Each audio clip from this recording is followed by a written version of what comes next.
presented with a heavy dose of opinion. We're on a mission here to make a difference. And the GB News family really is here for you, and whatever time of day you can watch or listen. Britain's watching. Britain's watching. We're proud to be GB News. The People's Channel. Britain's news channel.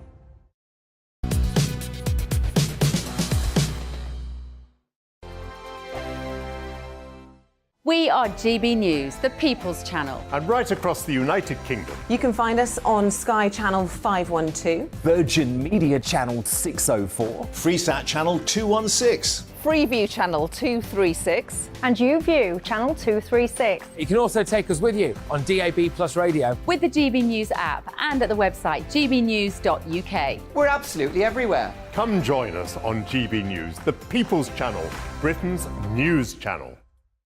Monday to Thursday, 9 p.m. till 11 p.m. Join me, Dan Wootton. I'll bring you the sharpest takes and hottest debates. Do you not believe in prison? I don't believe in prisons. I'm completely stunned. I guarantee you there'll be no spin, no bias, no censorship. I actually was personally quite offended by it. And no reason to go to bed. So I guess they've always been quite woke. That's Dan Wootton tonight on TV, radio and online. Monday to Thursday from 9 p.m. till 11 p.m. on GB News. The People's Channel, Britain's news channel. Hello, I'm Michelle Dewberry, and you can join me every weekday 6 till 7 on Jubes and Kerr. You're an inspiration to us all. Clip that bit off. Well, you are. That's my ringtone. My political ambitions are, those days are gone, I can tell you. She's only teasing. Go on. He's probably going to want to lay down now. I'll give him 2 minutes to have one. Let's respectfully disagree. That's what we like on Jubes and Kerr. Come and join us. GB News, the People's Channel. Michelle Dewberry, weekday evenings at 6 o'clock.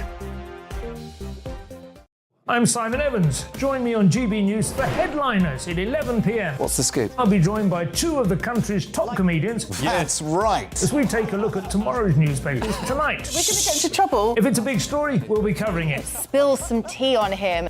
There we go. But we'll also have some fun. I wouldn't stick up a bank.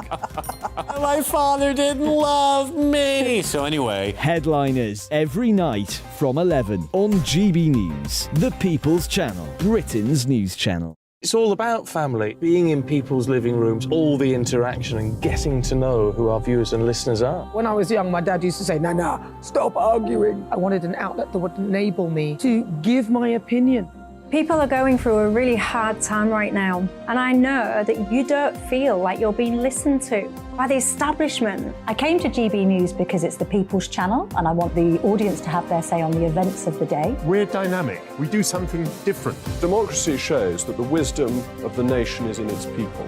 I get to travel to find out what the story is from a personal perspective. The British people aren't fools. We know when we're not being told the full story. We've got to work out how Britain moves forward from this. It's the best country in the world. The establishment had their chance. Now we're here to represent your views. Britain's watching. Britain's watching. Britain's watching. We're proud to be GB News. The People's Channel. Britain's news channel.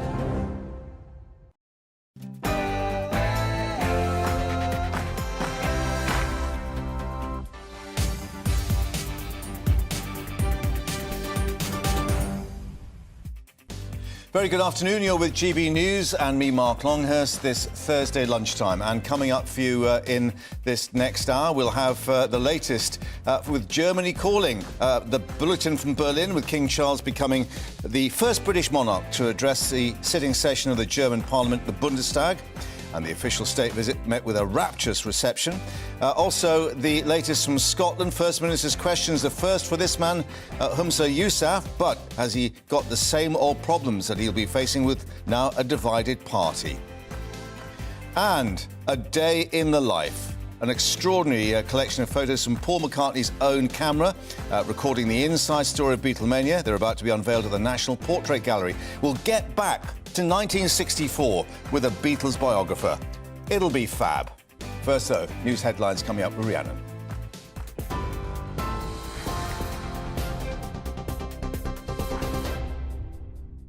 Good afternoon, it's 1 minute past 12. I'm Rhiannon Jones in the GB newsroom. King Charles thanked the German Parliament for its continued support as an ally to Ukraine in a speech at the Bundestag. The King praised the ingenuity of Germany's hydro-energy progress and reflected on the shared history between the two countries. The German president hailed the visit as a new chapter in relations between his country and the UK yesterday during a state banquet in Berlin. President Steinmeier thanked the king for choosing Germany as his first foreign visit as head of the royal family, describing it as a tremendous personal gesture. The government set to announce plans to cut greenhouse gases and lower energy costs. The new net zero plan, called Powering Up Britain, will invest in renewables and nuclear in a bid to make the country less reliant on foreign energy supplies. Investment will go into carbon capture technology and offshore wind, as well as hydrogen production. But Shadow Levelling Up Minister Alex Norris says the proposals are nothing new. Want to see Britain be a clean energy superpower. That's what the Americans are going for. They want, as always, they're looking at new markets, and this is going to be a huge new market over the next few decades, and they want to be dominant in it. And I think we should be seeking to do that as well, you know, particularly in the clean energy space. I actually agree with some of the points made by Grant about carbon storage. That's a real opportunity. But actually today, you know, what we've heard from the government, you know, it's the same old press releases revived, and we were being told they're a revolution, they're anything but, you know, particularly disappointing with an absence of onshore wind. It comes as the Chancellor accuses President Biden of protectionism over his plan to offer green tax breaks to American car manufacturers. Jeremy Hunt's concerned the levies could wipe out the UK's £4.3 billion car export market to the US. Energy Security Secretary Grant Shapps says the US is cutting the UK out of an already competitive green market and that countries need to work together. Labour leader Sir Keir Starmer has announced his party will freeze council tax bills this year. He unveiled the pledge at a launch of Labour's local elections campaign in Swindon. The move will be funded by a windfall tax on the profits of oil and gas companies. And we can cross live now to Holyrood, where Humza Yousaf is making his debut appearance as First Minister's Questions. Tackle child poverty. This is Humza Yousaf with his first FMQs at Holyrood, with, of course, the swearing-in having taken place yesterday, but he has got a divided party facing the old problems on health, the economy and transport. Let's listen to the debate in Holyrood. Minister for Independence, because, my goodness, we need independence now more than ever before. We need it now. We need it now more than ever before, because in energy-rich Scotland, we have Scots that are fuel poor because of the UK government's policies. We need independence now more than ever before, because we have more food banks in this country at any other time than ever before, because of over a decade of austerity. So I would say to Douglas Ross, to the UK government, we will continue to advocate and to advance independence, because we need it now more than ever before. Douglas Ross. I found myself in the bizarre place that I was actually hoping there might be another intervention from the gallery just to stop that long rant from Humza Yousaf that didn't address the question at all, because I specifically asked... Here they go. We will suspend. Suspended the session there because of the public gallery becoming involved. We were thinking it was going to be a fairly feisty session, and it's proved to be. Douglas Ross there intimating that he was expecting some kind of reaction there from the public gallery. It is the case, of course, that Humza Yousaf may be facing more problems from the backbenchers of his own party than the opposition, given the fact that, of course, Kate Forbes, who ran him a very close second in that election, is out of government effectively. It is Shona Robinson, the new deputy, who is now in the spotlight as the Minister for the Economy, which is what Kate Forbes' remit was. Let's speak now to our new Scotland reporter, Tony Maguire, who is outside Holyrood, monitoring this historic occasion of the new First Minister's Questions for Humza Yousaf. And I think we can speak to him now. And that's a bit of a shaky start for Humza Yousaf, with a suspension because of the interventions from the public gallery. Well, I mean, to be fair, every other week there seems to be a suspension, you know, which was kind of most famously noted a few weeks ago when Douglas Ross got caught on the Parliament TV stream using some very choice language, which he later had to apologise for to everyone. But yeah, these interventions seem relatively regular now. A lot of stop oil protests and a lot of climate change protests. Par for the course, I guess. But yeah, I mean, I think even without that, it sounded like it was quite a bumpy beginning for Humza Yousaf. We certainly know that, you know, the last couple of days he's been furiously working behind the scenes to put together his cabinet and his ministerial grounds. And it's been a really interesting one to watch, actually, because he entered into the campaign and, you know, he was criticised for being the continuity candidate, and then, you know, he seemed to kind of step a little bit back, distancing himself from Nicola Sturgeon's referendum, and then obviously offering some choice changes to the very controversial deposit return scheme. And then, you know, we thought, well, perhaps after the vote, in the first round of voting, he received 48% of the first round, first preference votes, which meant that 52% had to, you know, or opted to vote for a For Change candidate, which made us think, well, perhaps he's actually going to entertain the fact of being a bit more kind of decisive and deviating from Nicola Sturgeon's strategy. And then certainly, lastly, we saw the cabinet put together yesterday, and half of the cabinet were actually from Nicola Sturgeon's regime. So it's a very interesting one to see him kind of decide where he wants to sit with the electorate and with members in the party.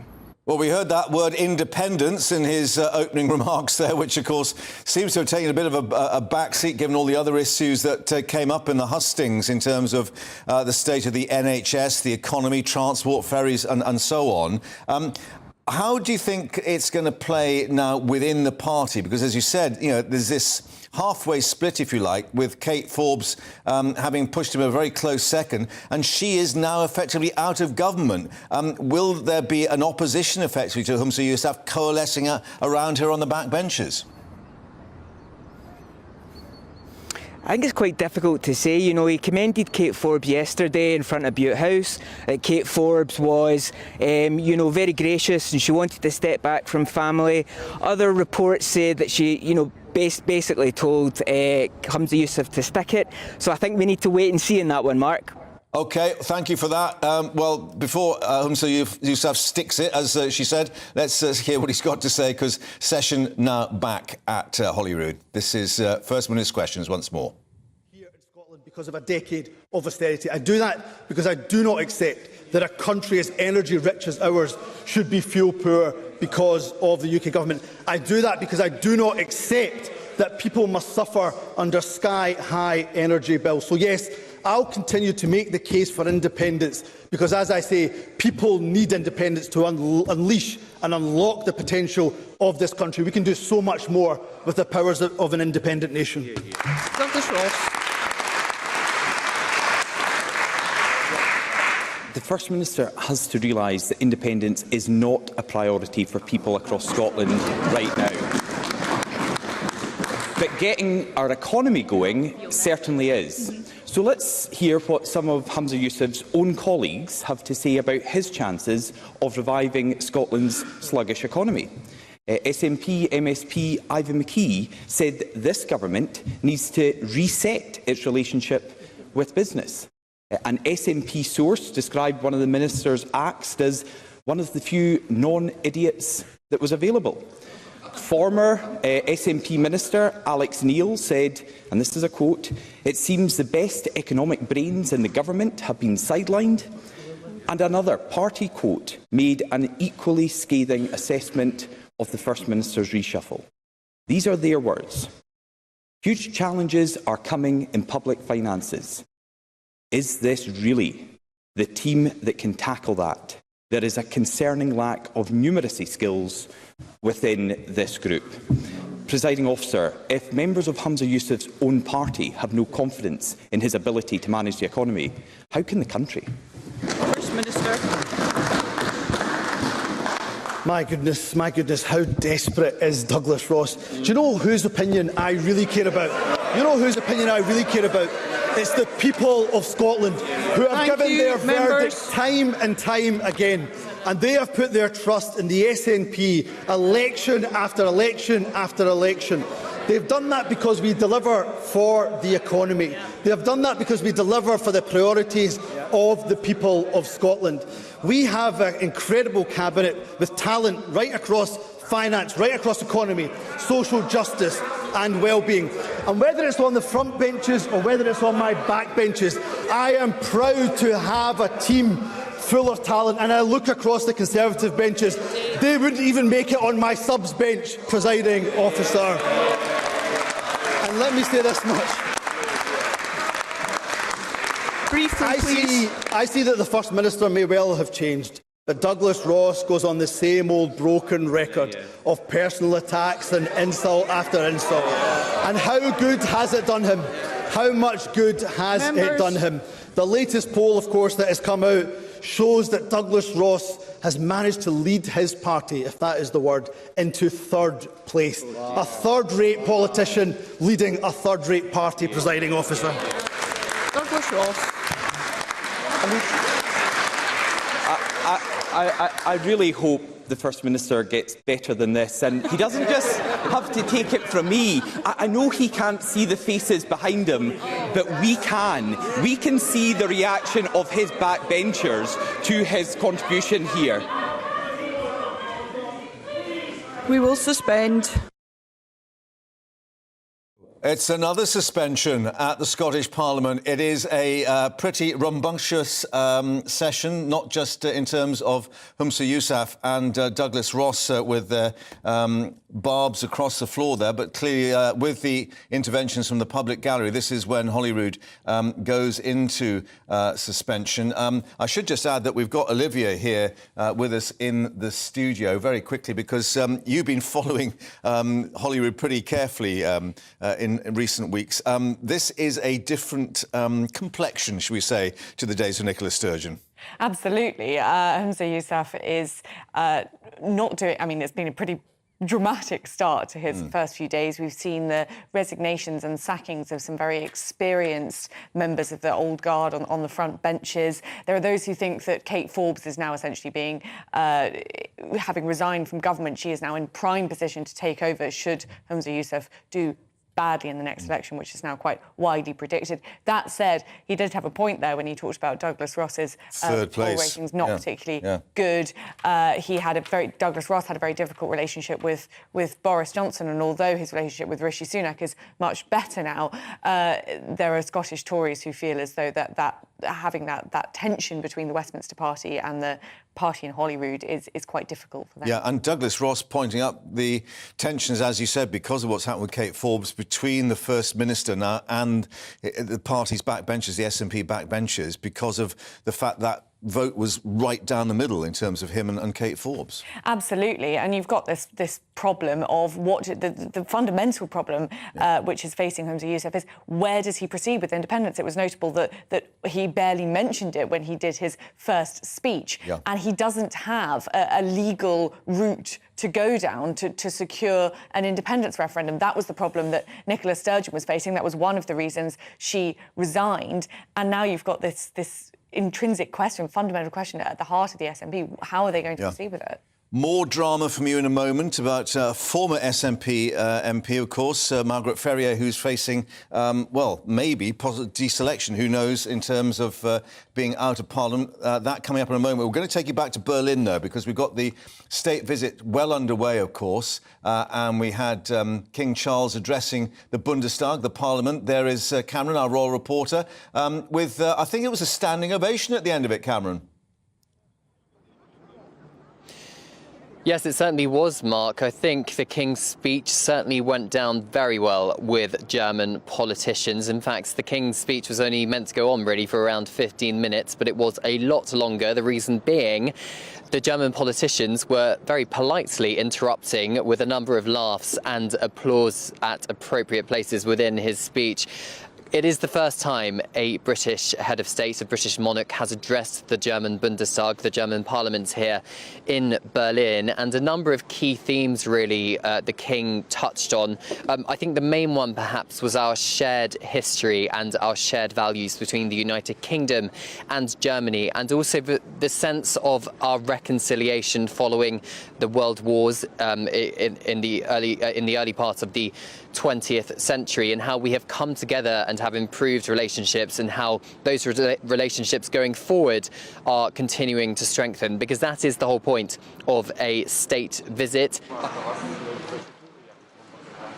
We're obviously getting some live pictures as well now of them visiting this Ukrainian refugee centre, because indeed I think the King finished talking about the future of German-British relations and urging everyone to be vigilant against threats to our values. Clearly a thinly veiled indication of the concerns, of course, with what's happened in Ukraine, and another aspect of what we've been calling about this soft diplomacy that he's employing. Indeed, Mark, yes, he mentioned in his speech at the Bundestag the fact that Germany has taken in a number of refugees. He also called the fact that Germany had sent military equipment and military aid to the Ukrainian army and Ukrainian military, but it was courageous and was basically reflecting on the fact that it was the right thing to do. The pictures you are talking about, Mark, you are going to have to help me out here. Is it the King or the Queen Consort we are seeing? And then I can give you more details as to exactly what's going on. Just saw the King with the Ukrainian refugees before the picture, unfortunately, got interfered there with the signal. But as you were saying, I think the Queen Consort is visiting a separate refugee centre as well. It's a double-pronged approach, if you like.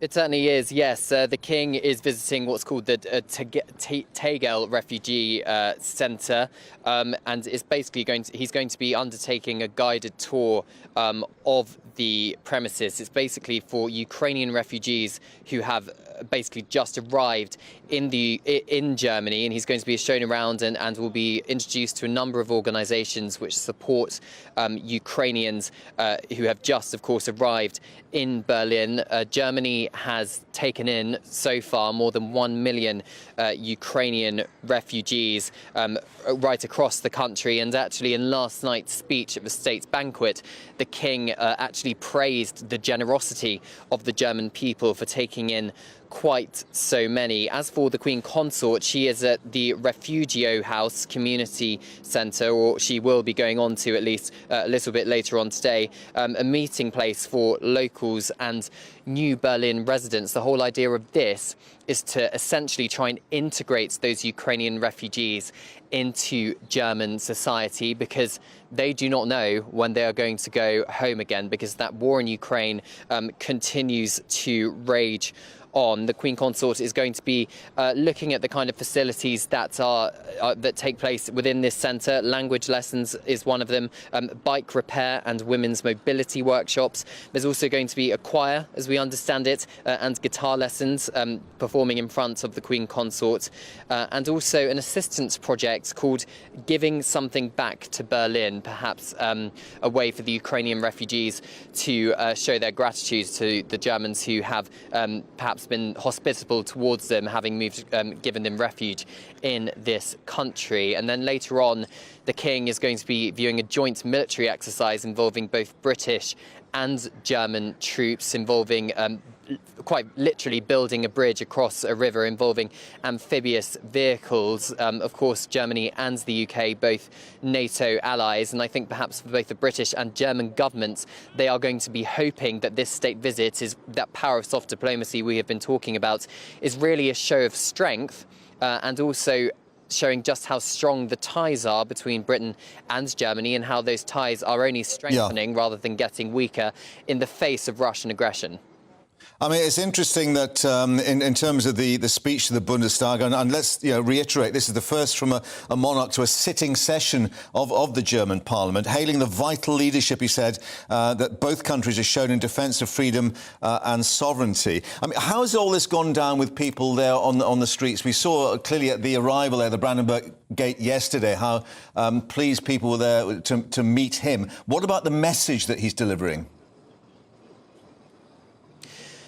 Security is pretty tight here at the Bundestag. It's quite hard to get near the building. However, when the king had left the building and was driving past, there were crowds of people on the streets hoping to catch a glimpse of the British king. In terms of how it's gone down with the German media, pretty well so far. It seems to be a success, bearing in mind we're only a day and a half into this 3-day state visit to Germany. And I think the sense we're getting is, I was speaking to one German royal fan yesterday, and she was telling me that they feel in some way quite lucky that the French riots were going on, because it meant that the king's first visit to a foreign nation and his first state visit of the new reign was to Germany rather than France. Of course, the original plan was for the British government to send the King and Queen consorts to France for their first state visit, but due to those pension reform protests and the subsequent riots which kind of fell out of those protests, the French government was forced to ask both Buckingham Palace and the British government to postpone that part of the trip. So pretty embarrassing for the French government, particularly the fact that it's got such a good reception here in Germany. Yeah. I think perhaps speaks volumes in terms of the bilateral relationship between Germany and the United Kingdom strengthening so much. Yeah, Germany 1, France 0, maybe, with Monsieur Macron looking at those pictures, of course, in the Bundestag with some candidate. Anyway, thank you for the moment. Back to you, of course, as that state visit continues. We'll have more throughout the afternoon. Cameron, thank you very much indeed. Coming up to more with Olivia on Margaret Ferrier, who could now face a by-election. The Common Standard Watchdog recommending she should be suspended from Parliament because of breaking COVID regulations. More coming up in a moment. Alex Deakin here with your latest weather update. Right, guys. A few heavy showers around today. Might get caught in a downpour, but overall, generally a brighter day compared to yesterday, with most of us seeing some sunny spells. It's quite mild, but it is still quite blustery. It's going to get windier tonight, though, as this area of low pressure moves in across the south. That's going to bring some very gusty conditions and some further heavy rain. Some pretty lively showers out there this afternoon. Not everywhere seeing the downpours, but where we do catch them, they could turn into thunderstorms, parts of the Midlands, eastern England in particular. But showers also affecting parts of Wales, Scotland and Northern Ireland. Don't catch the showers, you'll see some decent spells of sunshine. It is fairly breezy, but it is mild. Temperatures getting into the teens for most of us. 17 is possible over parts of eastern England. But then the winds pick up in the southwest and the wet weather sweeps in, this band of rain marching northwards, and those winds really gusting up. We have a Met Office yellow warning in place for those winds. The south coast of Wales and the coast of southern England could see gusts of 50 to 60 miles an hour. Some places may get 17 mile an hour gusts. That could cause some issues. Tending to turn drier and colder across Scotland, northern England and Northern Ireland, but a wet and windy day tomorrow to come across the Midlands, southern England and South Wales. That wind warning in place until lunchtime. Those winds could cause some disruption. The rain may cause some problems too, particularly over parts of Devon and Cornwall. Heavy showers for southeast England and much of Wales. A sprinkling of showers elsewhere, but for much of northern England, Northern Ireland, Scotland, it's a dry day. Turning cloudier and quite a bit colder in the east, though, with a lot of mist and low cloud coming in from the North Sea. Still pretty wet and blustery across southern parts during Friday evening. That'll only slowly peter out through the night, and we'll keep a lot of mist and low cloud as we head into the weekend across the east. Speaking of the weekend, it will slowly turn dry. Still some rain in places on Saturday, but also turning a little bit colder. Goodbye.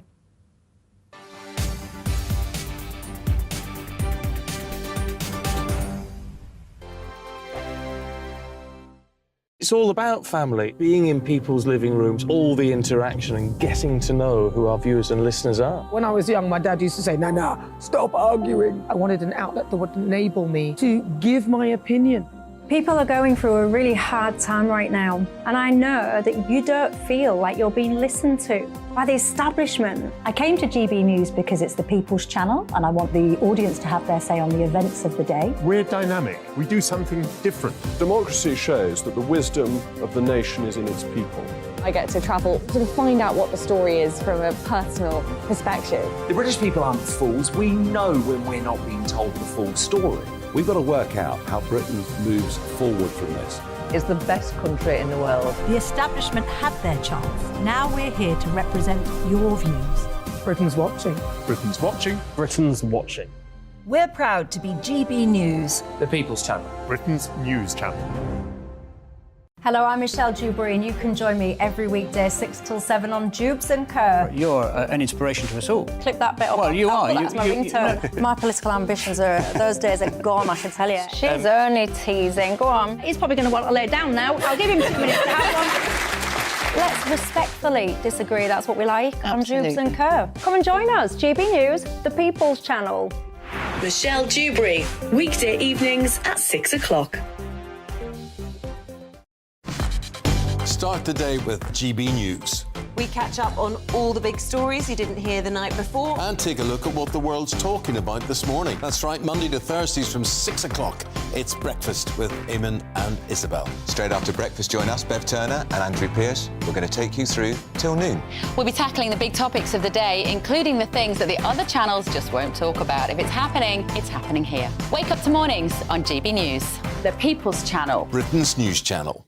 I'm Simon Evans. Join me on GB News for Headliners at 11 p.m. What's the scoop? I'll be joined by 2 of the country's top comedians. That's right. As we take a look at tomorrow's newspapers tonight. We're going to get into trouble. If it's a big story, we'll be covering it. Spill some tea on him. There we go. But we'll also have some fun. I wouldn't stick up a bank. My father didn't love me. So anyway. Headliners every night from 11 on GB News, the People's Channel, Britain's news channel.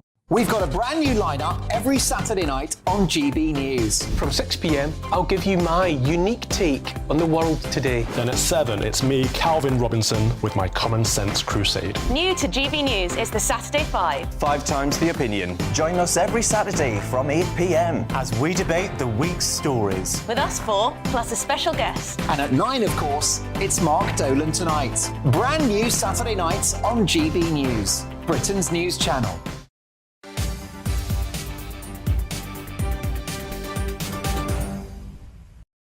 And welcome back to GB News Live. Of course, back to Berlin as we see more pictures of the King and the Queen Consort on that state visit. But let's reflect now, as we were saying earlier, on the COVID rule breaker. She was called Margaret Ferrier, who would now be facing a by-election. The Common Standards Watchdog recommending she should be suspended from Parliament for 30 days.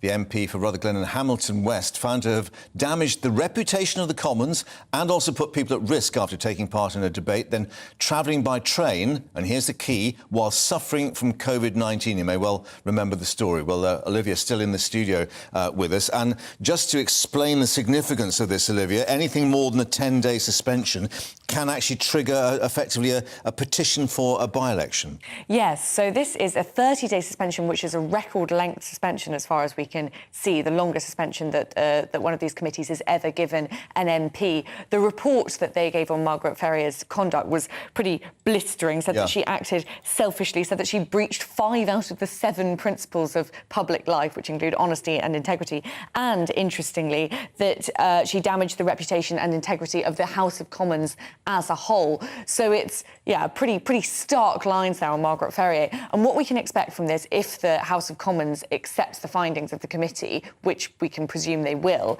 is it will automatically trigger a recall petition, which means that 10%, if 10% of Margaret Ferrier's own constituents want to have a by-election, then that will mean there will be a by-election. And Margaret Ferrier's majority is just over 5,000. So it's a big opportunity for Labour. OK, really. I'm just going to update people with a bit of breaking news coming through, just to let you know Charles Bronson has lost his parole board bid to be freed from jail. That's just coming through. That had been a hearing taking place in recent weeks, very high profile, of course, but he's lost his bid to actually be freed from jail. The parole board decision coming through. More reaction to that coming up in a moment. But let's just reflect on who's making this decision, because, again, this is interesting because of a certain person, Boris Johnson, we saw sitting in front of MPs. This is technically a different committee, but pretty much the same MPs. Yes, so this is the Standards Committee. The committee investigating Boris Johnson is the Privileges Committee, but there is a lot of overlap with the MPs who are sitting on it. So Charles Walker, Albert Costa and Bernard Jenkins were all on the Standards Committee, and interestingly, they all voted for a 9-day suspension for Margaret Ferrier. They were overruled, and the suspension has been 30 days, but it's thought that they could have chosen to do that in order to soften the ground if they choose to go for a shorter sentence. Or try and avoid setting any kind of precedent for what they may actually use as a sanction against Boris Johnson. Well, exactly, because these interesting words about damaging the reputation and integrity of the House of Commons, one could argue that that is exactly what Boris Johnson did. So if they chose to suspend Margaret Ferrier for 30 days, then they would probably be obliged, or it would seem as pretty hypocritical if they chose not to suspend Boris Johnson for more than 10 days. But of course, they were overruled. The committee as a whole went for this much longer suspension, and many of the MPs are on the same committee. There's been a bit of number crunching going on in Westminster, and the murmurings are, if you weigh it all out, from this Margaret Ferrier suspension, if you translate that onto Boris Johnson, we could be looking at a 50-50 split in the committee with Harriet Harman as the decider. A casting vote. And the other issue being, of course, that she's no longer standing as an SNP MP because the whip taken away. So the whole question about the by-election then as to whether the SNP would still get sufficient votes. While you're here, a bit more breaking news coming through, and that is that Mel Stride has confirmed, if you like, that they will not be changing the state pension age and extending it to 68. I mean, that was pretty widely trailed from the time of the budget. But bearing in mind that we've had riots on the streets in Paris and the rest of France being extended from 62 to 64, well, that's a sort of wry smile, I guess, on it's all right, you're not going to be extended to 68 eventually. Absolutely. It just shows the difference, the way this issue in France is so live, so active, that you have even very young people on the streets have been protesting the rise of the pension age from 62 to 64. Whereas here in Britain, the fact that the pension age is now not rising up to 68 doesn't seem to be gaining much interest or political traction at all. Bit of debate going on at the moment, and the reason being given is, of course, they're reassessing life expectancy rates as to how long you'll stay alive. John Ashworth, the Shadow Work and Pension Secretary, saying that the decision to delay or stall the raising a damning indictment of government, indicating because obviously life expectancy is dropping. It's a very, very depressing reason to be freezing the pension age. In lots of areas of the country, life expectancy has actually gone down since the 1970s, and in the whole country, life expectancy has basically stalled. So that the argument for raising the pension age, that we would be unable to keep pensioners in pocket for those extra years of their life, is no longer quite so potent. But yes, it's good. The government is essentially giving good news, but for the worst possible reasons. Yeah. Olivia, thank you very much indeed. Lots happening. Thank you for your reaction, and more reaction to come, of course, to that breaking news shortly. Charles Bronson's son with his reaction to the news that the notorious prisoner has lost that parole board bid to be freed. Let's get an update on all the other headlines now with Rhiannon.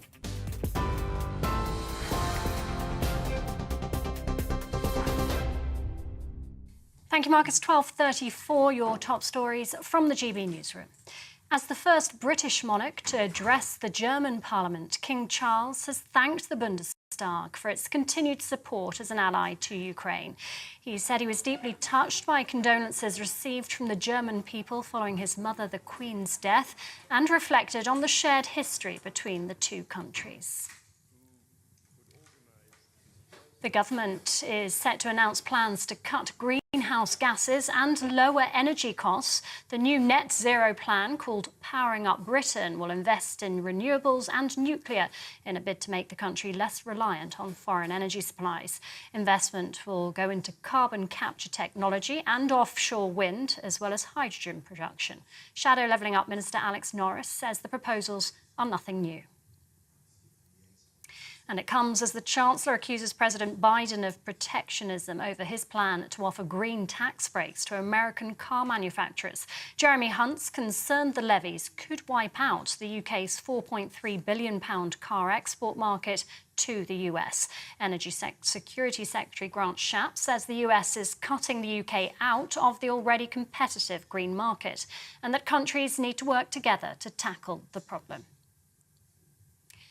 Labour leader Sir Keir Starmer has announced his party will freeze council tax bills this year. He unveiled the pledge earlier as he launched Labour's local elections campaign in Swindon.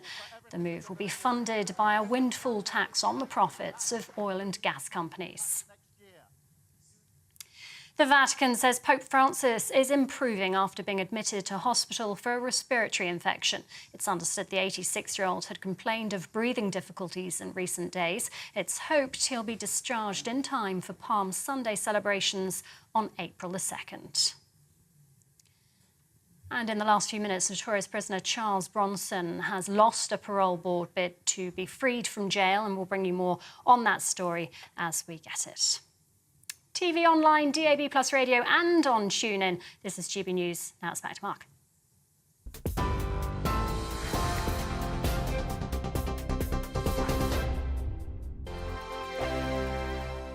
I joined GB News because I was sick and tired of not hearing my views being represented, not just mine, but so many people that I knew and spoke to. I just couldn't get my voice out there. I couldn't say anything. I couldn't do anything. Whatever the narrative was, I kind of had to follow it. GB News is there to provide a voice for those who have been ignored by the establishment media. We think different things, we've got a different style. GB News is here to be optimistic and positive about the future. It's real kind of dynamic and flowing, with the audience very much at the heart of it, like a big family. Here at GB News, we talk about the things that matter to you. Hearing the voices from right across our towns and cities, especially our towns. All sides of the argument represented with a heavy dose of opinion. We're on a mission here to make a difference. And the GB News family really is here for you, and whatever time of day you can watch or listen. Britain's watching. Britain's watching. We're proud to be GB News. The People's Channel. Britain's news channel. Westminster is going around in ever-decreasing circles, followed by the media. Britain is broken. How on earth did we get into this mess? But more importantly, how do we get out of it? Join me at 7 p.m, Mondays to Thursdays on Farage, here on GB News. We will have open, rational debate. We've got to work out how Britain moves forward from this. Join us here on GB News, the People's Channel. Britain is watching. You've probably seen politicians interviewed 1,000 times, but we do it differently. We find out who they really are, we don't shout, we chat, and hopefully we bring a bit of light, not just heat. Did you know Kate Moss? Apparently. Do you have a pair of jeans or a pair of jeans? No, of course I don't. What would I do with them? My friends are like, oh my God, what's she doing now? Join me every Sunday at 6 for Gloria Meets, only on GB News, the People's Channel, Britain's news channel. I'm Jacob Rees-Mogg, the Member of Parliament for North East Somerset and a former government minister. For years, I've walked the corridors of power in both Westminster and the City of London. I campaigned in the largest democratic vote in our island story. I know this country has so much to be proud of. We need to have the arguments, the discussions on how we make it better. The wisdom of the nation is in its people. Vox Populi, Vox Dei. That's why I'm joining the People's Channel. Join me Monday to Thursday at 8 p.m. on GB News, Britain's news channel. I'm Mark White. As GB News Home and Security Editor, I cover those key issues that are so important to you. Our authorities, our communities doing all they can to combat violent crime. With the public services under unbearable strain, why are we still failing to control our borders? Defence, the first priority of any government, has been continually hollowed out. Can we trust our politicians to protect the armed forces? Join me, Mark White, on GB News.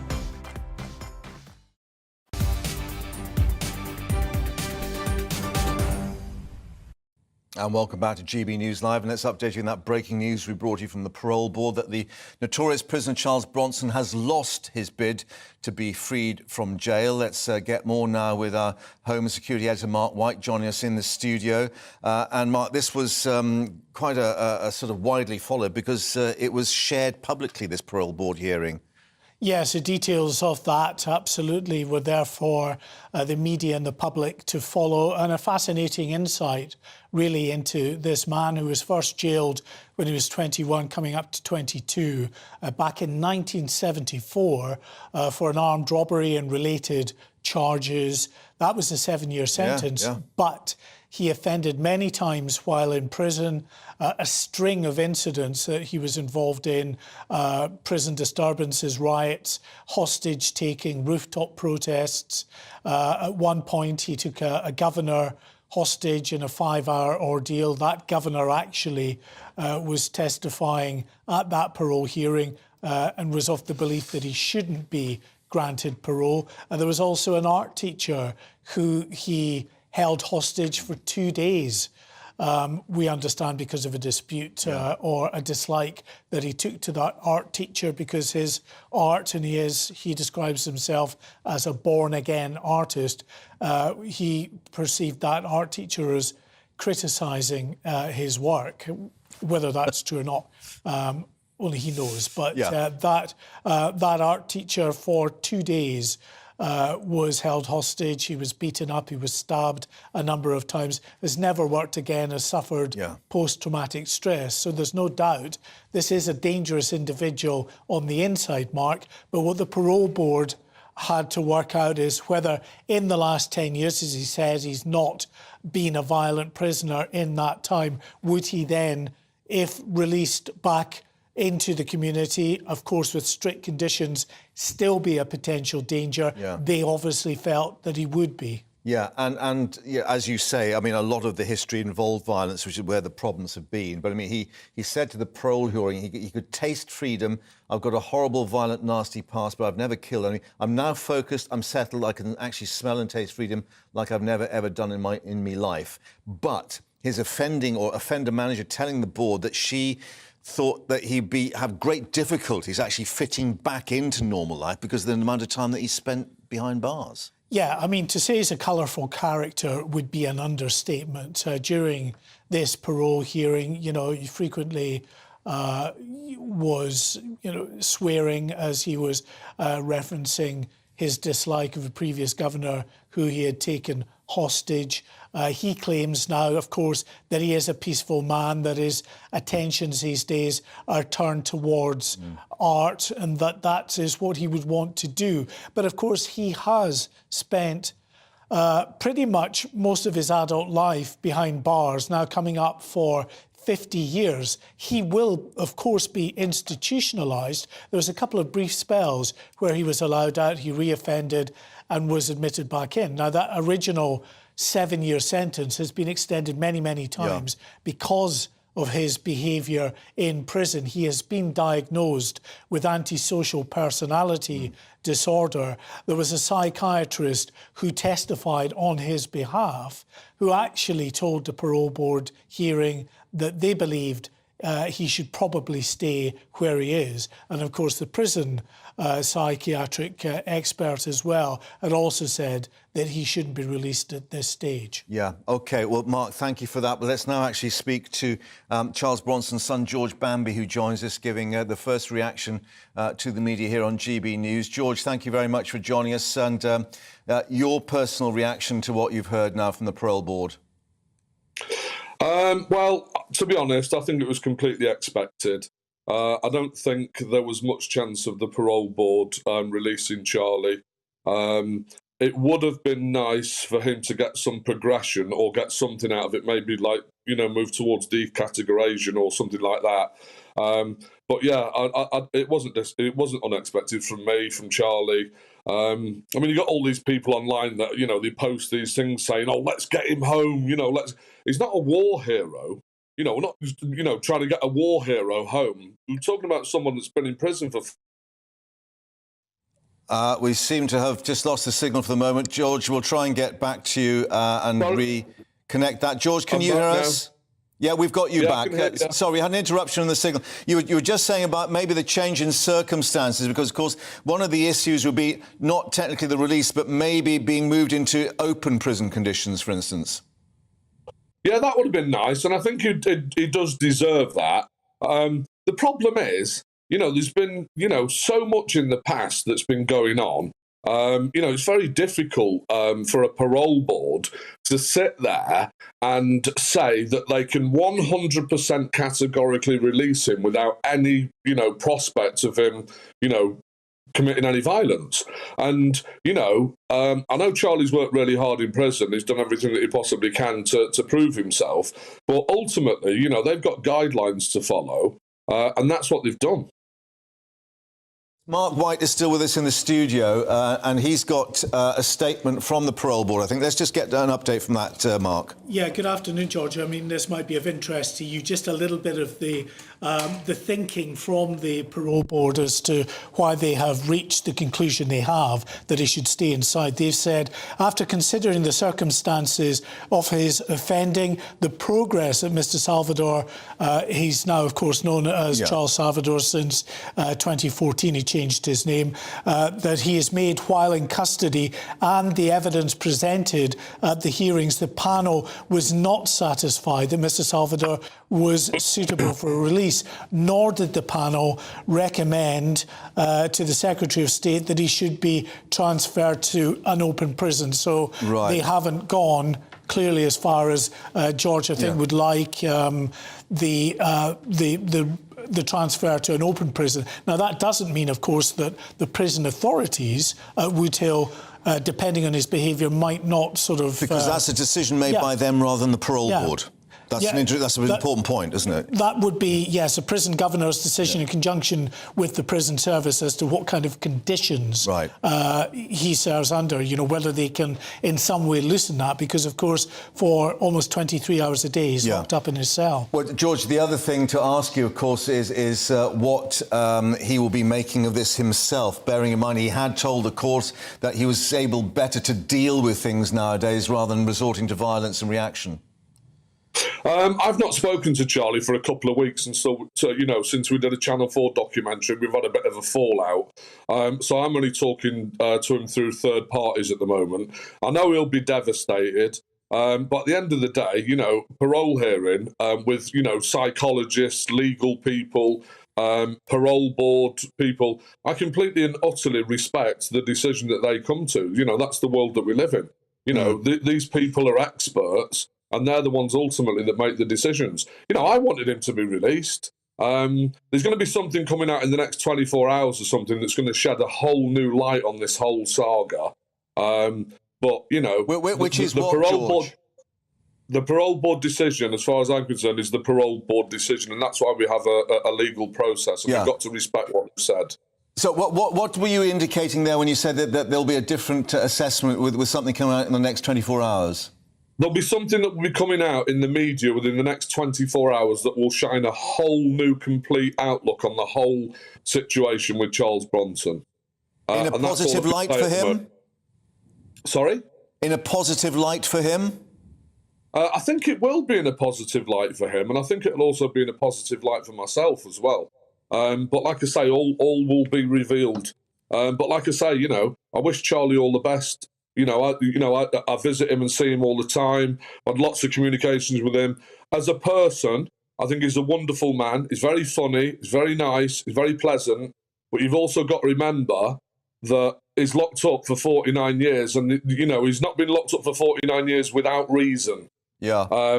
You know, I'm being, you know, I'm playing devil's advocate and being as completely honest as I possibly can. I'm devastated it's not been let out. But I also completely appreciate the parole board and what they've said. I mean, it's just been a massive, long story. It's been an ongoing thing for a long time. Yeah. You know, we've just done a deal with we're doing a deal at the moment with a massive mainstream TV, like 3 companies and a mainstream service provider.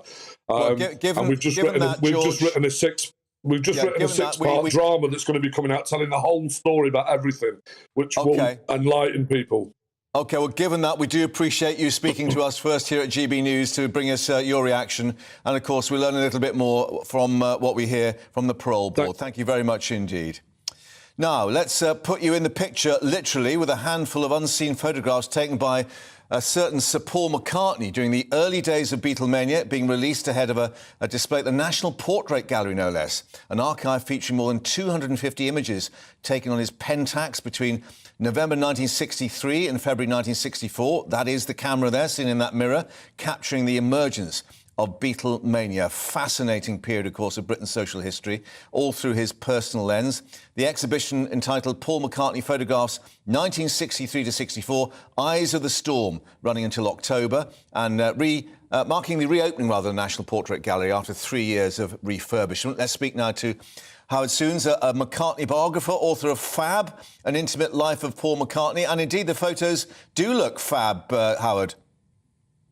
Yeah, really lovely to see new pictures of the world's most famous band after all these years.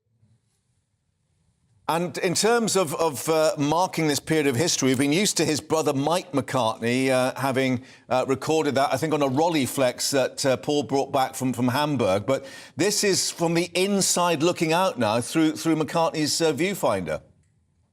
Yeah, I think that makes all the difference. So we've got the Beatles in America in 1964, Beatlemania, Ed Sullivan Show. That's where it really takes off like a rocket. The Beatles become world famous. They're not just a Liverpool band, they're a world band, the biggest band in the world. And Paul, of course, is with his mates. They're not posing for a press photographer, they're posing for Paul. And you can see how relaxed they are. And they're just a bunch of mates having the time of their life, you know, the biggest adventure of their life. And it must have been, it kind of gives you a sense of joy, really. I think the Beatles are a kind of joyful band. They make you smile. And these pictures, and my goodness me, he's a good photographer. As well as being a great songwriter and a performer and a painter and a billionaire, he's a good photographer. Think of George Harrison by a swimming pool, which I think maybe when they headed down to Miami on that US trip. George, here we are, John Lennon with his Dylan hat on. I think that was probably either Washington or Paris when he had that on. I mean, these are iconic moments, but from an angle that no one else has seen, because, of course, they used to pose for the official photographers. These are unguarded moments, if you like. Yeah, I think with the press, they used to ham it up, didn't they? They were great performers for the press, putting on a cheesy smile, doing stunts, posing with Muhammad Ali. But with each other, they're like just young guys hanging out, as young people do today with their, Instagram accounts. And there's an authenticity and naturalness about the pictures that is very endearing. And the fact there's so many of them, and the fact that they've been a secret, actually, and hidden or forgotten all these many years, is extraordinary that we're seeing them now. And it's a good thing. I mean, it just goes to show when you thought you knew everything about the Beatles, there's still something more to find out and something new to see. Just to be cynical for a moment, there is a book to follow. One wonders whether these were just accidentally unearthed or whether it's part of the slow release of the Beatle canon, of course, over the years. Yeah, well, you're right. I mean, McCartney's incredibly good at monetizing his legacy, and he's very busy and energetic. And every year there's a new record, there's a remastered film, there's some new pictures, they come out on a schedule. And there's lots of books. There's books and films and records and CDs, and he's doing it all the time. He's obviously a very energetic, he is an extraordinarily energetic man, and he likes to make a buck, but at the same time, I'm pleased to see these pictures. Howard, thank you very much indeed for helping us get back to 1964 and, of course, the pictures on show at the National Portrait Gallery. Thank you very much indeed. And it was indeed fab looking at those again. More coming up in the next hour. We'll have the latest, of course, from Berlin with the state visit continuing and the reaction to that decision on Charles Bronson. All the latest coming up. But let's get an update now on the weather for you. Alex Deakin here with your latest weather update. A few heavy showers around today. Might get caught in a downpour, but overall, generally a brighter day compared to yesterday, with most of us seeing some sunny spells. It's quite mild, but it is still quite blustery. It's going to get windier tonight, though, as this area of low pressure moves in across the south. That's going to bring some very gusty conditions and some further heavy rain. Some pretty lively showers out there this afternoon. Not everywhere seeing the downpours, but where we do catch them, they could turn into thunderstorms, parts of the Midlands, eastern England in particular. But showers also affecting parts of Wales, Scotland and Northern Ireland. Don't catch the showers, you'll see some decent spells of sunshine. It is fairly breezy, but it is mild. Temperatures getting into the teens for most of us. 17 is possible over parts of eastern England. But then the winds pick up in the southwest and the wet weather sweeps in, this band of rain marching northwards, and those winds really gusting up. We have a Met Office yellow warning in place for those winds. The south coast of Wales and the coast of southern England could see gusts of 50 to 60 miles an hour. Some places may get 70-mile-an-hour gusts. That could cause some issues. Tending to turn drier and colder across Scotland, northern England and Northern Ireland, but a wet and windy day tomorrow to come across the Midlands, southern England and South Wales. That wind warning in place until lunchtime. Those winds could cause some disruption. The rain may cause some problems too, particularly over parts of Devon and Cornwall. Heavy showers for southeast England and much of Wales. A sprinkling of showers elsewhere, but for much of northern England, Northern Ireland, Scotland, it's a dry day. Turning cloudier and quite a bit colder in the east, though, with a lot of mist and low cloud coming in from the North Sea. Still pretty wet and blustery across southern parts during Friday evening. That'll only slowly peter out through the night, and we'll keep a lot of mist and low cloud as we head into the weekend across the east. Speaking of the weekend, it will slowly turn dry. Still some rain in places on Saturday, but also turning a little bit colder. Goodbye. I'm Jacob Rees-Mogg, the Member of Parliament for North East Somerset and a former government minister. For years, I've walked the corridors of power in both Westminster and the City of London. I campaigned in the largest democratic vote in our island story. I know this country has so much to be proud of. We need to have the arguments, the discussions on how we make it better. The wisdom of the nation is in its people. Vox Populi, Vox Dei. That's why I'm joining the People's Channel. Join me Monday to Thursday at 8 p.m. on GB News, Britain's news channel.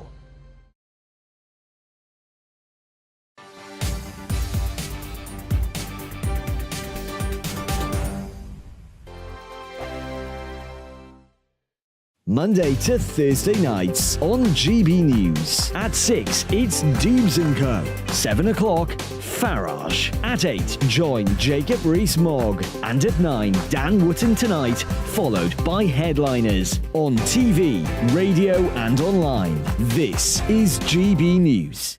First and foremost, I am a GB News fan, and I was before I was working here. Just love the fact that we're asking the questions that a lot of establishment media won't ask. With a bit of a twist, we not only want to inform you, but we want to keep you entertained. It's worth the drive because you get in and the team's all ready and waiting, they're itching to go, and it's a proper little family. GB News is the People's Channel. It's the audience that makes the programme sing. We're giving our viewers and our listeners a voice. I see the thousands of your letters, tweets, emails, you name it, coming in. Britain is broken. How on earth did we get into this mess? But more importantly, how do we get out of it? The establishment had their chance. Now we're here to represent you. It's time for something different. It's time for GB News. I'm very patriotic. I believe in Britain. Our best days lie ahead. Britain's watching. Britain's watching. Join us here on GB News. The People's Channel. Britain's news channel.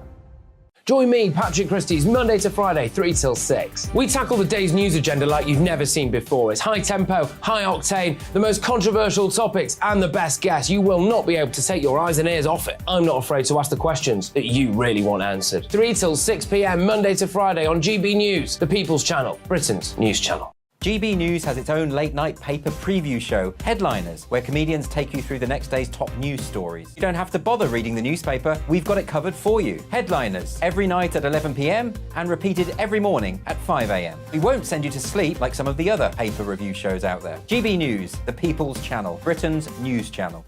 Join me, Camilla Tominey, on Sunday mornings from 9:30, taking the politicians to task and breaking out of SW1 to see how their decisions are affecting you across the UK. Bursting the Westminster bubble every Sunday morning, only on GB News, the People's Channel.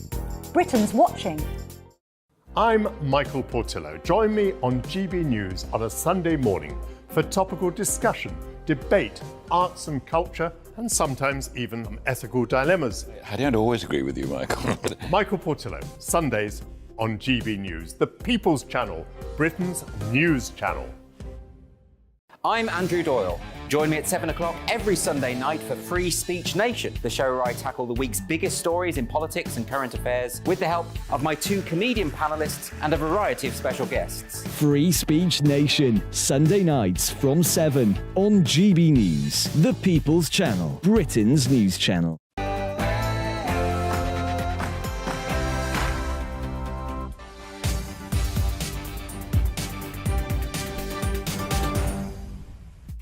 It's 1 o'clock. You're with GB News Live. I'm Mark Longhurst, and coming up for you this Thursday lunchtime, history in the making. King Charles, the first British monarch to address a sitting session of the German Parliament, the Bundestag. He pledges to strengthen the connections between Britain and Germany. We'll have the latest live in Berlin with our royal reporter. The Energy Secretary Grant Shapps announced a wave of net zero energy policies to include approvals for new oil and gas projects. Yes, that's right. So could it reduce our energy bill, or is it just all hot air? And Britain's most notorious prisoner, Charles Bronson, fails in his bid to be released from prison. We'll get the reaction of a consultant forensic psychologist on the man once called Britain's most dangerous prisoner. And as ever, don't forget to get in touch with your views. Email us gbviews@gbnews.uk. Before that, an update on all the headlines with Rhiannon.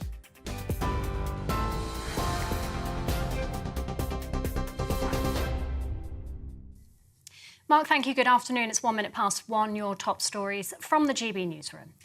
As the first British monarch to address the German Parliament, King Charles thanked the Bundestag for its continued support as an ally to Ukraine.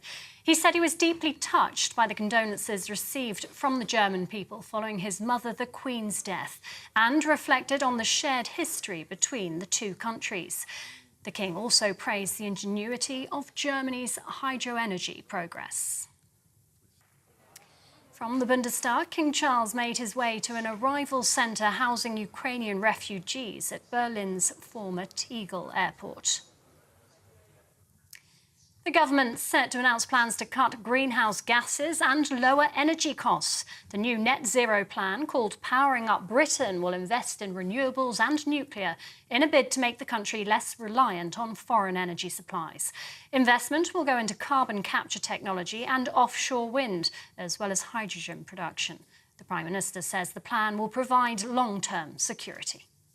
We've all seen the impact of the war in Ukraine on energy bills, and that's why the government's taxed the windfall profits of energy companies, use that money to help pay around half of the typical family's energy bill. But I think we all know that that's just a short-term solution. What we need is actually a long-term plan to ensure our energy security and get our bills down and make sure this never happens again.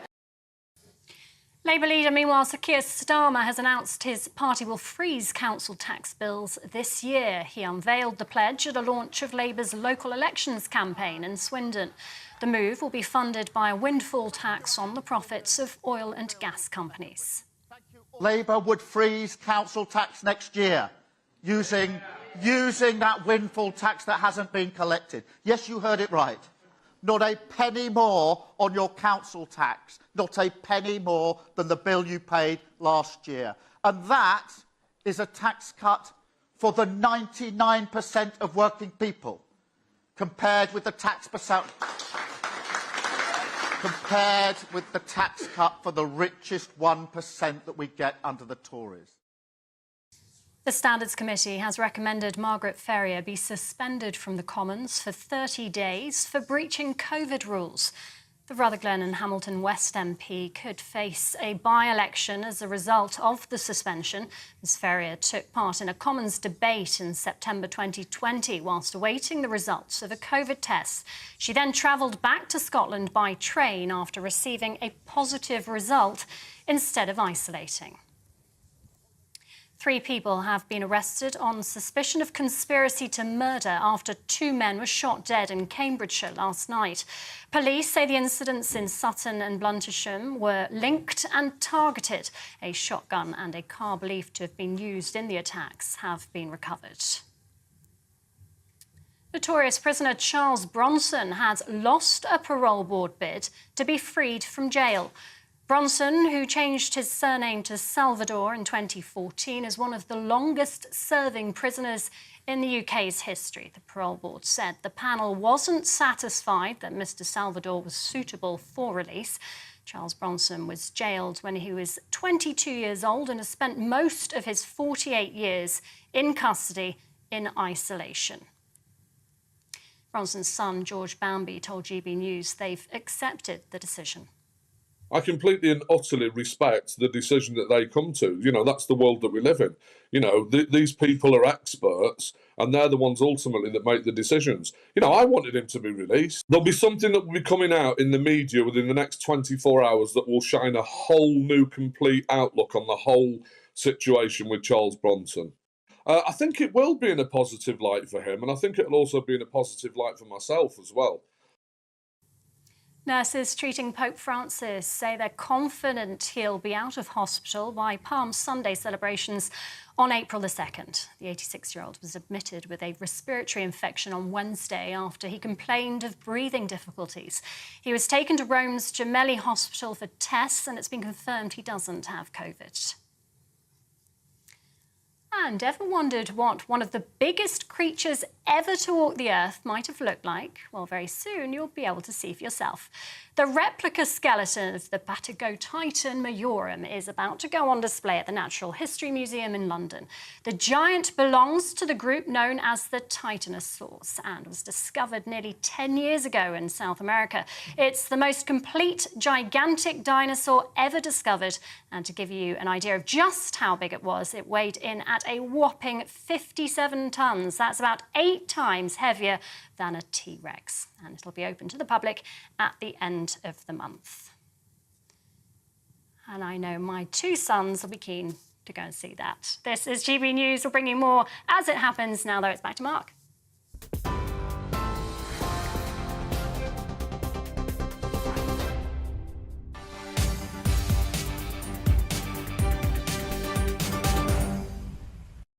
Rhiannon, thank you. Yes, the thigh bone's connected to the hip bone, and a lot of bones anyway, but thank you for that. Now, let's update you with these historic events in Berlin. The King becoming the first British monarch to address a sitting session of German politicians at the Parliament, the Bundestag, during this state visit to the country.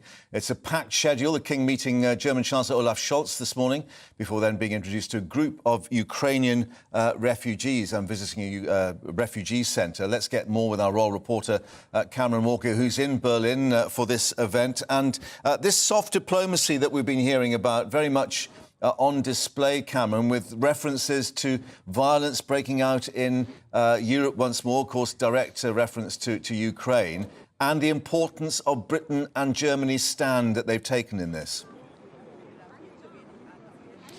Absolutely, Mark. I think it's all about standing together, to be honest. And another thing, standing together, the King received a standing ovation at the Bundestag earlier on today. It's the first time a British sovereign has addressed the German Parliament. He was speaking, of course, about the ongoing situation in Ukraine and praised the courage of Germany for sending military equipment to the country. He also spoke of both England and Germany's shared history, references to the fact that his mother, the late Queen Elizabeth II, was in uniform herself during the Second World War, and his father, Prince Philip, as well, and then talks about the reconciliation between our two nations. Of course, the whole point of the state visit is to strengthen relationships between the two countries. It would have been the British government giving advice to Buckingham Palace as to exactly where to send the King on his first state visit of the new reign, and of course his first foreign trip as sovereign. And it appears the British government and perhaps Germany as well thought it was appropriate for Europe, a European country, a European powerhouse like Germany, to be the first state visit of the new reign. Also in his speech at the Bundestag in this post-Brexit world, he was talking about trading deals and trading arrangements, particularly putting an emphasis on sustainability and climate change initiatives, talking about German workers working on a particular North Sea energy electricity issue, which involves a new line being extended across from the North Sea to Europe, and he was very much talking about that. But talking about Ukraine and indeed the ongoing situation there, he has been visiting refugees. The Queen Consort has also been meeting some refugees here in Berlin. The country of Germany has taken in more than 1 million Ukrainian refugees. And later on today, he'll be viewing a joint military exercise involving both British and German forces. And I have just been told it's going to be his first engagement as Colonel of the Royal Engineers, who are involved in this joint military exercise later on today, building quite literally a bridge across a very large stretch of water using amphibious vehicles. And of course, one remembers the shared military operations with British and German troops during the Cold War, and how important that was in what was, of course, West Germany. But just talking about the approach now that we see with this new monarchy, and talking about politics with a small p, interesting that speech last night at the banquet, he talked of shared democratic values. And of course, this is very important, having chosen both France and Germany as the first official state visits with the problems that Europe's suffered in these past 5 years. Yes, it is. The monarchy very much has a power of soft diplomacy, and I think we saw a sense of just how important this state visit was to Germany by yesterday's ceremonial welcome at the Brandenburg Gate. It was the first ever head of states from any country to receive such a welcome at that location. Usually it is done at the presidential palace, but on this occasion the German government thought it appropriate for the ceremonial welcome to happen there. Of course, the state visit was due to start in France last weekend on Sunday, but due to those ongoing protests about pension reforms and the riots and some violent protests which has broken out because of that, the French government was forced to ask the British government and Buckingham Palace to postpone that part of the visit. So perhaps slightly embarrassing for the French government, particularly because of the fact that the German part of the state visit so far, in the day and a half it's been going on, seems to have gone down really well with both British and German media, and indeed the wider German public here in Berlin. There were crowds and crowds of people at the Brandenburg Gate yesterday, a similar level of crowds outside the German Bundestag where I am stood today, where the King delivered his speech at the German Parliament, the first British sovereign to do so. And people keep coming up to us and asking, when's the King coming? And of course he's already left. But I think that just shows the level of interest in a British King. Just get some of your cardboard crowns ready just to hand out in case. But Cameron, thank you for joining us in Berlin, where the flags are flying and the sun is shining back to you, of course, throughout the day. But let's now speak to the BBC's former royal correspondent, Michael Cole, joining us here in the studio. Because, Michael, we were just observing something quite interesting. This visit to the Ukrainian refugee centre in Tegel, the former airport, which was the location for the Berlin airlift when Britain basically saved Berliners. West Berlin had three airports, the American one, the French one and the British one. And Tegel was the British one. And those aircraft came in, mainly former World War II transports and bombers, converted to keep the city alive. It was more than a year. A lot of planes crashed. The Germans actually call it the air bridge, and they've got a wonderful memorial which goes like that, and they call it the Naked Rake. In Berlin, they have nicknames for everything. I'm going to stop you mid-sentence because we've got a problem with your microphone, so we're going to get you some new batteries. While we do that, I'm going to speak to Olivia, because we were just reflecting earlier, Olivia, on the various I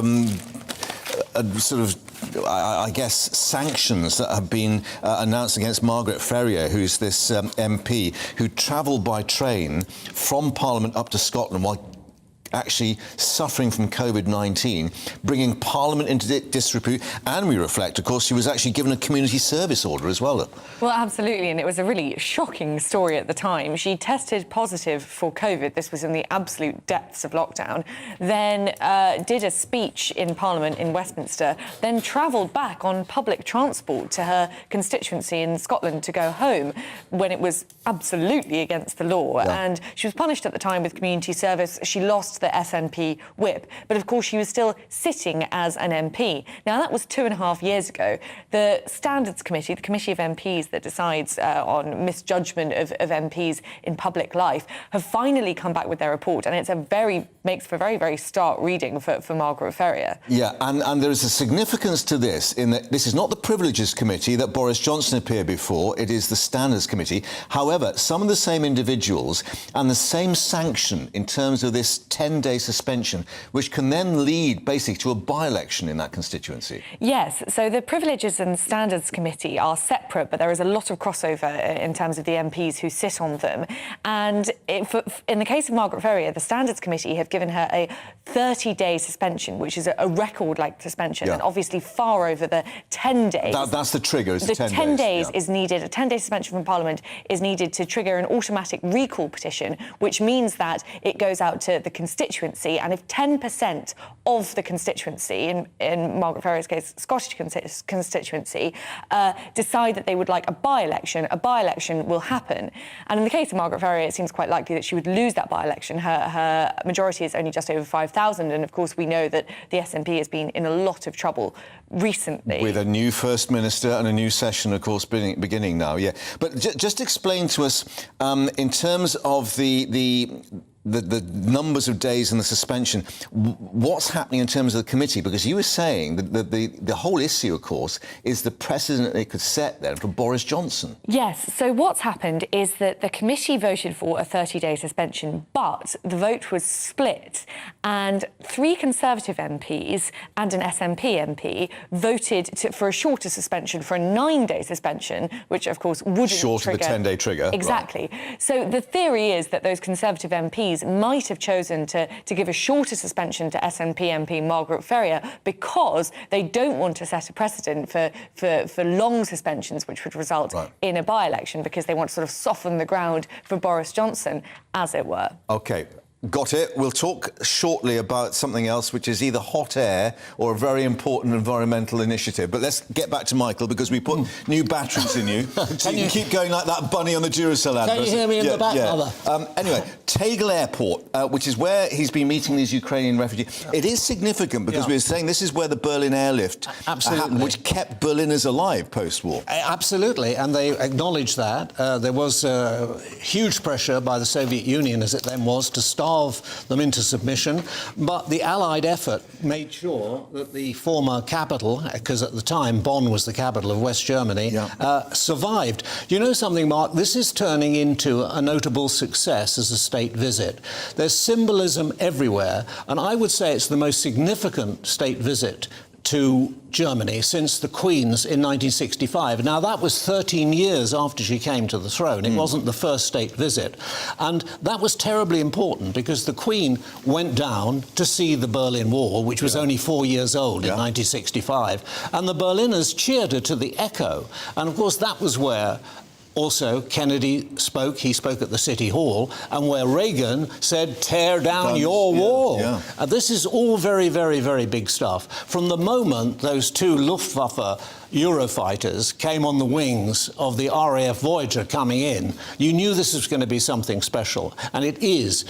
They haven't put a foot wrong, and the Germans are absolutely loving it. I can tell you in 1965, because I'm that old I can remember, the BBC did something which was very, very rare indeed. There was a live outside broadcast from Germany. It took some doing in those days. It did, and there was the whole of German society in white tie, as they were last night.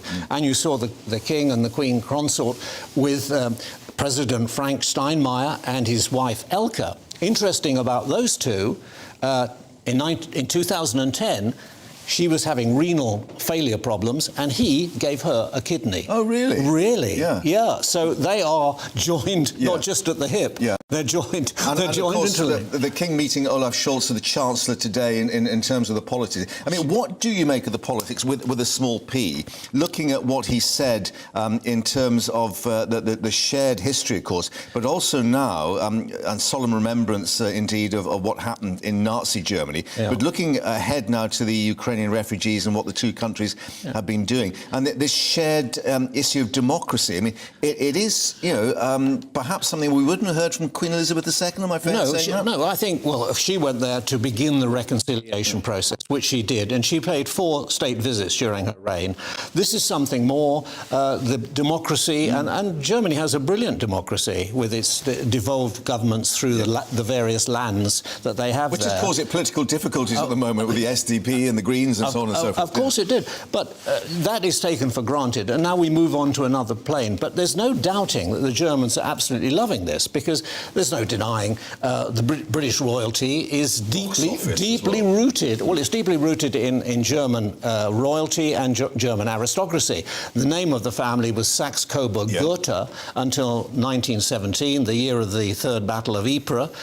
Terrible, terrible slaughter on the Western Front, when King George V very, very sensibly changed it to the more homely Windsor, because at that time Gotha bombers were dropping ordnance on this very city where we're sitting now, London. London. Rather inconvenient. Well, it was a standing ovation for him, and I think his cousins were attending the state banquet last night as well. So there were. That would have been reflected in the German media, and we saw the both young and old generations then on the streets of Berlin as well, with the king with this new approach of trying to meet and shake hands with as many people as possible. Well, I think that's great, but you know, they're very well aware of it, the Germans, because technically speaking, short of a definitive peace treaty after the Second World War, when the Queen went to the British sector of Berlin, she was the Queen of that bit of Berlin. That was the legal fact of the matter.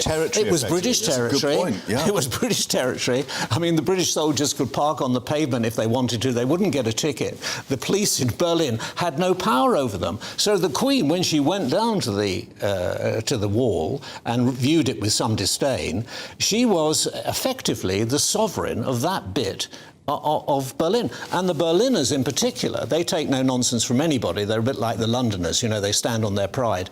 They acknowledge that, and they're welcoming him. And I think they're doing a fantastic job, what they've done, the things that they've been chosen to do. I think there's some good staff work by both sides, the things they're getting around to see.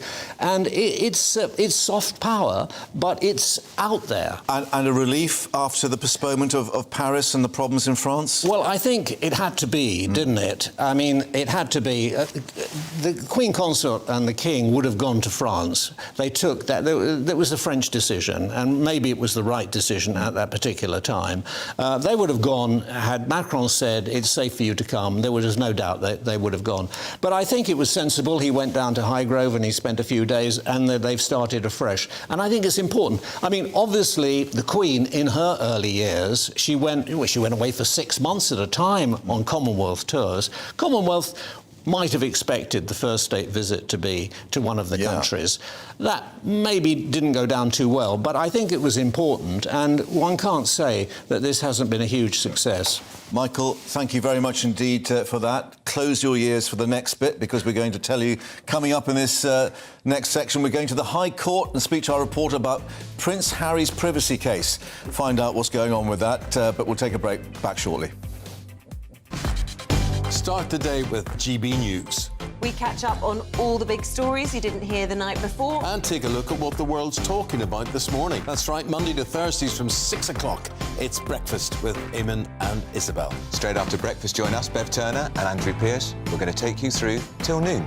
We'll be tackling the big topics of the day, including the things that the other channels just won't talk about. If it's happening here. Wake up to mornings on GB News. The People's Channel. Britain's news channel.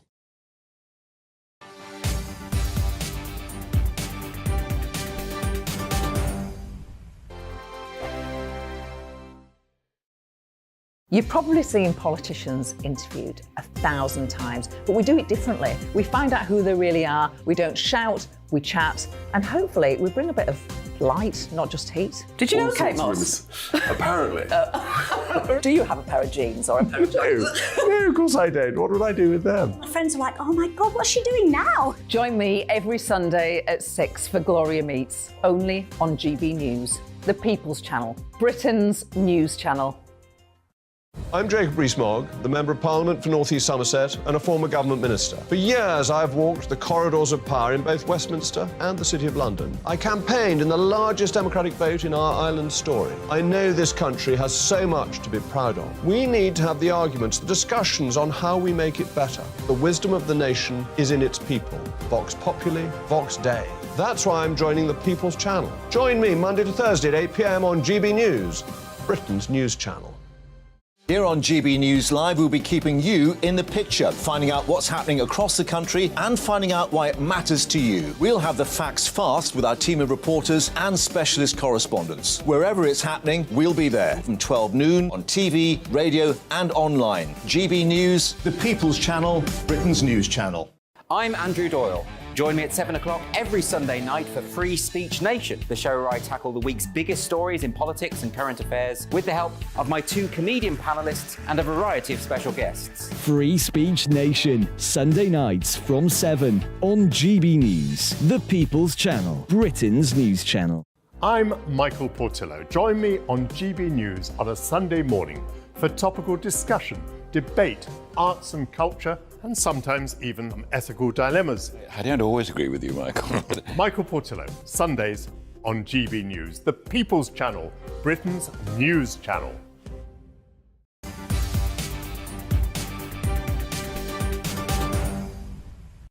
And welcome back to GB News Live. As we say, back to Berlin, of course, as we see more of that official state visit by the King and Queen Consort. But let's reflect now what the Energy Secretary Grant Shapps has been saying, announcing a wave of decarbonisation or net zero energy policies, all part of a package to include perhaps approvals for new oil and gas projects.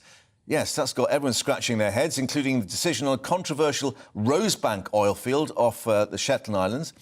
Prime Minister Rishi Sunak expected to travel, or is in Oxfordshire, also unveiling measures with new nuclear power plants, the so-called off-the-shelf plants.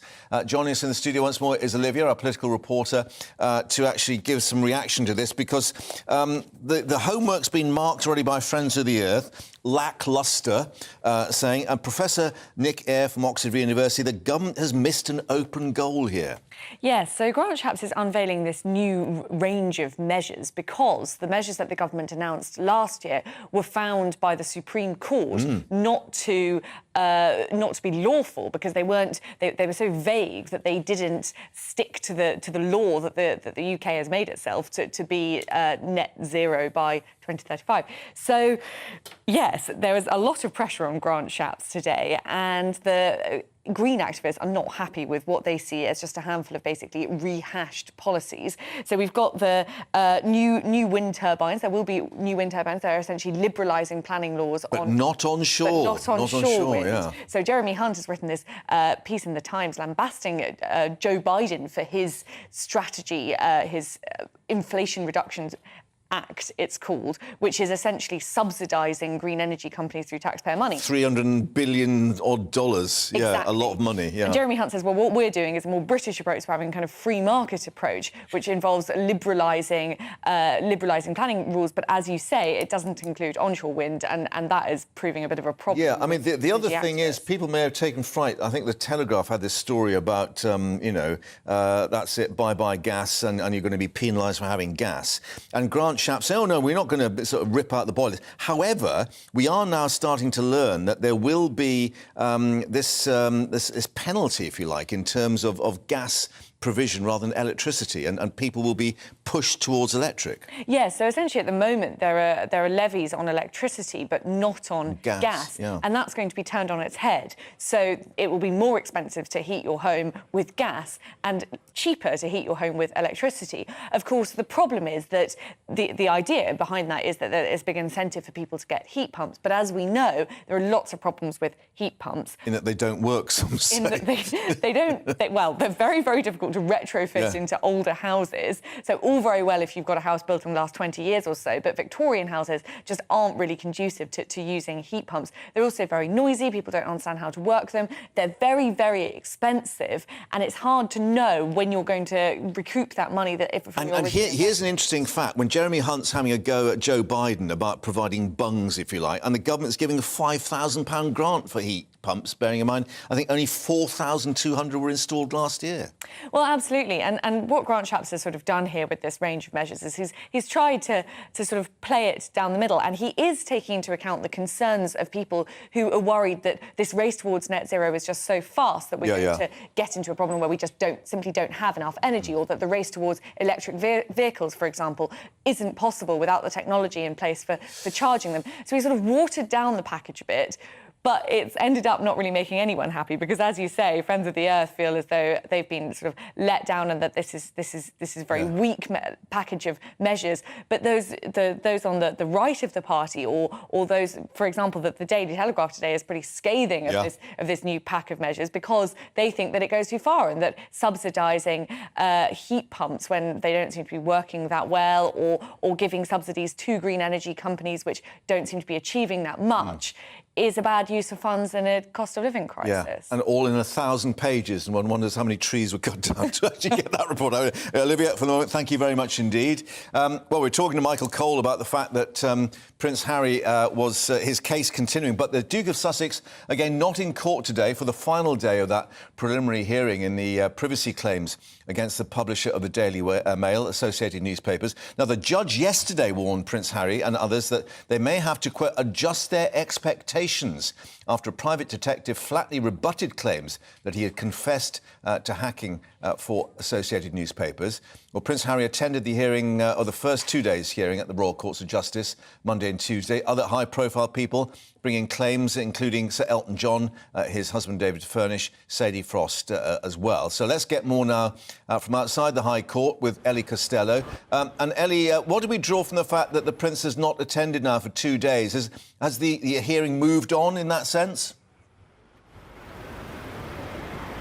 Well, it's certainly not as exciting without Prince Harry, it must be said, Mark. He did make that point of arriving in the front door on the first day of this preliminary hearing. It is a very personal campaign for Prince Harry. He wanted his face and his name to it. Perhaps he felt that after doing it for 2 days, he didn't have to sit through all 4 days of this preliminary hearing. But today is that final day, and the only person sat in the courtroom today is David Furnish. He's the husband of Sir Elton John. But Court 76 of the High Court behind me has seen royalty and pop royalty this week. Sir Elton John was also there on day one alongside Prince Harry. But let me run you through what's happened in the final submissions so far today. This morning focused on the barrister for Associated Newspapers. He was making his final submissions. He believes that this case should be dismissed without going to trial.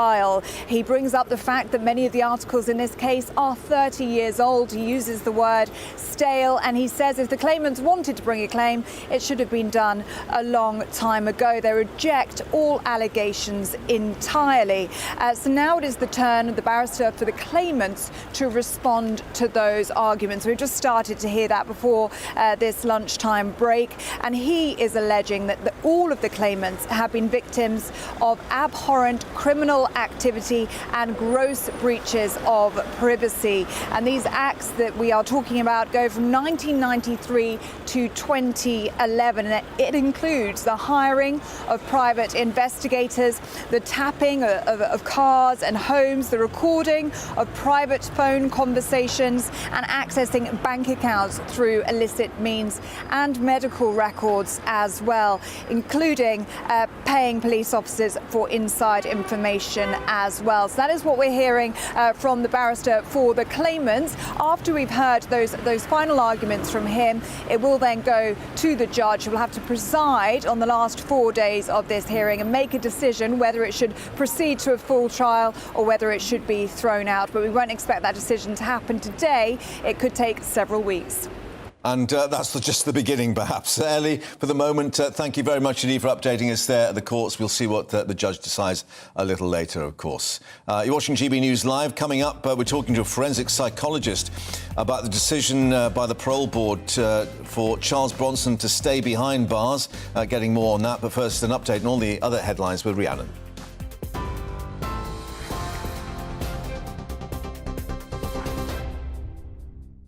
Mark, thank you. It's 1:33, your top stories from the GB newsroom.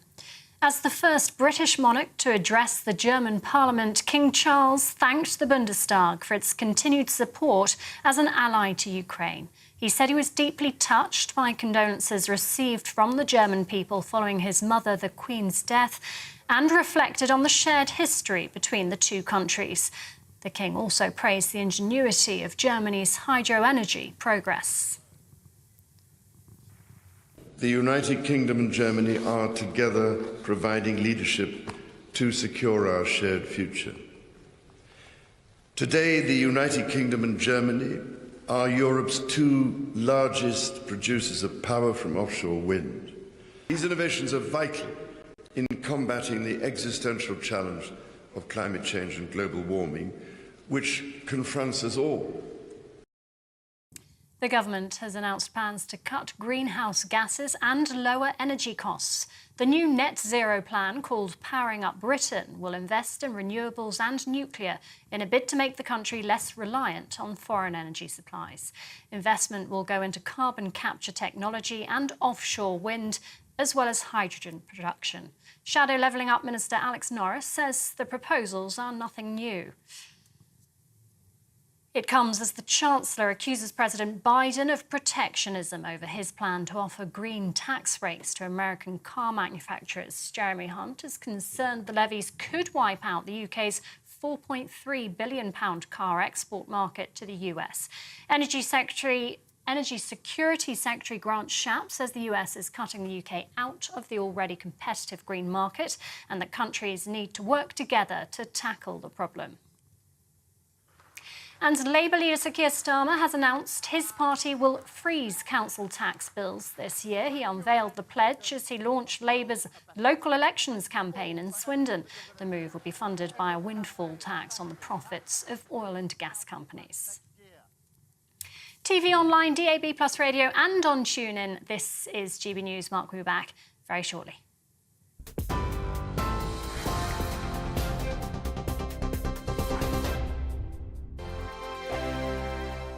Monday to Thursday nights on GB News. At 6, it's Dubes & Co. 7 o'clock, Farage. At 8, join Jacob Rees-Mogg. And at 9, Dan Wootton Tonight, followed by Headliners. On TV, radio and online. This is GB News. It's all about family, being in people's living rooms, all the interaction and getting to know who our viewers and listeners are. When I was young, my dad used to say, Nana, stop arguing. I wanted an outlet that would enable me to give my opinion. People are going through a really hard time right now, and I know that you don't feel like you're being listened to by the establishment. I came to GB News because it's the People's Channel, and I want the audience to have their say on the events of the day. We're dynamic. We do something different. Democracy shows that the wisdom of the nation is in its people. I get to travel to find out what the story is from a personal perspective. The British people aren't fools. We know when we're not being told the full story. We've got to work out how Britain moves forward from this. It's the best country in the world. The establishment had their chance. Now we're here to represent your views. Britain's watching. Britain's watching. Britain's watching. We're proud to be GB News. The People's Channel. Britain's news channel. Join me, Patrick Christie's, Monday to Friday, 3 till 6. We tackle the day's news agenda like you've never seen before. It's high tempo, high octane, the most controversial topics, and the best guests. You will not be able to take your eyes and ears off it. I'm not afraid to ask the questions that you really want answered. 3 till 6 p.m, Monday to Friday on GB News, the People's Channel, Britain's news channel. I'm Andrew Doyle.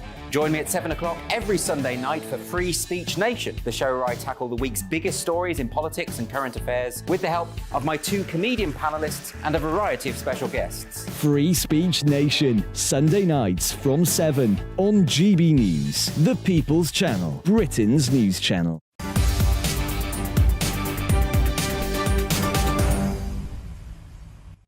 Welcome back to GB News Live. Let's return you now to this historic first state visit by the King and Queen Consort to Germany. And we can update you on what's been happening with our royal reporter Cameron Walker, who's in Berlin. Because, Cameron, as you were saying, the focus today very much on those Ukrainian refugees who've been given safe refuge in Germany. And what it says, of course, about, I guess, democracy, as Charles reflected in that speech last night at the state banquet. Oh, absolutely, Mark. If you look at what King Charles actually said in his speech in the Bundestag, there are a number of key themes which now correspond to the engagements we are seeing play out this afternoon in Berlin and the wider Berlin area. So it was the first time that any British head of state had addressed German politicians at the Bundestag, the German parliament here. He received a standing ovation at the end and had to stop several times during his 15-minute speech because the German politicians were applauding and laughing at the jokes he was making within the speech. It was very much about historic ties between Britain and Germany and our reconciliation following the world wars and building those ties since. And as you mentioned, Mark, he was talking about the war in Ukraine, the courage, and I quote, he says, the courage of Germans for sending military equipment to Ukraine to help them fight Russian aggression, and of course their generosity he spoke about last night at the state banquet speech, looking after refugees. More than 1 million Ukrainian refugees have settled in Germany since that conflict started. So this afternoon we then saw the King and Queen Consort visit 2 separate refugee centres, the first of which was with the King, and it was about integrating people from Berlin into people from Ukraine into society. The Queen Consort was also visiting a separate refugee centre as well. The one the King was at was actually a former airport as well. But this afternoon, he is also going to be visiting a military exercise. He's going to be viewing a military exercise between both Germany and the United Kingdom. It is the first time the King, as the new Colonel of the Royal Engineers, the British regiment which is taking part in this military exercise, that he will be taking part in an official engagement with them. He's going to be wearing the Corps tie, I am told. And this is very significant because it is the only joint unit between UK and Germany that operates. And it is the unit responsible within the NATO alliance for building physical bridges across stretches of water. And that is what we are going to see this afternoon between Germany and the UK using amphibious vehicles. So that was a key theme. Another theme that the King talked about during his speech today was climate change and sustainability. Later on today, he's going to be visiting an organic farm, and he also, earlier on, with the Queen Consort, visited a local food market here in Berlin, which supplies organic vegetables and local produce as well, speaking to local business owners here in Berlin. So it all ties up into the causes and passions that the King and Queen Consort are really passionate about. But there is clearly an underlying theme here, and the whole point of a state visit is building relations between 2 nations, and Buckingham Palace takes advice from the British government as to where to send the King on a state visit. So clearly the British officials were thinking that it was appropriate for the King's first visit abroad as monarch and the first state visit of a new reign to visit a European nation, a European powerhouse such as Germany, rather than a Commonwealth nation, which is what the Queen Elizabeth II did following her coronation in 1953. I mean, we gather it's been a bit of a hit with both German media and the population there in Berlin, because we're reflecting that I think we can take some live pictures now, actually, in terms of Berlin. Let's just get our cameras there for you, because as Cameron was saying, this is the joint operation between German and British troops, the engineers, with this bridge over the canal.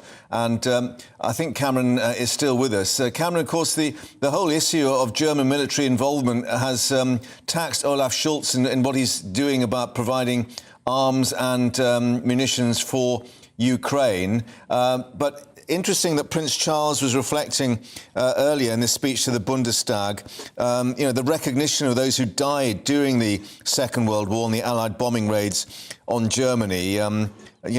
Harking back to that old sort of Fawlty Towers sketch, don't mention the war. He certainly mentioned it pretty forthright way. But in terms of looking towards the future and this new relation.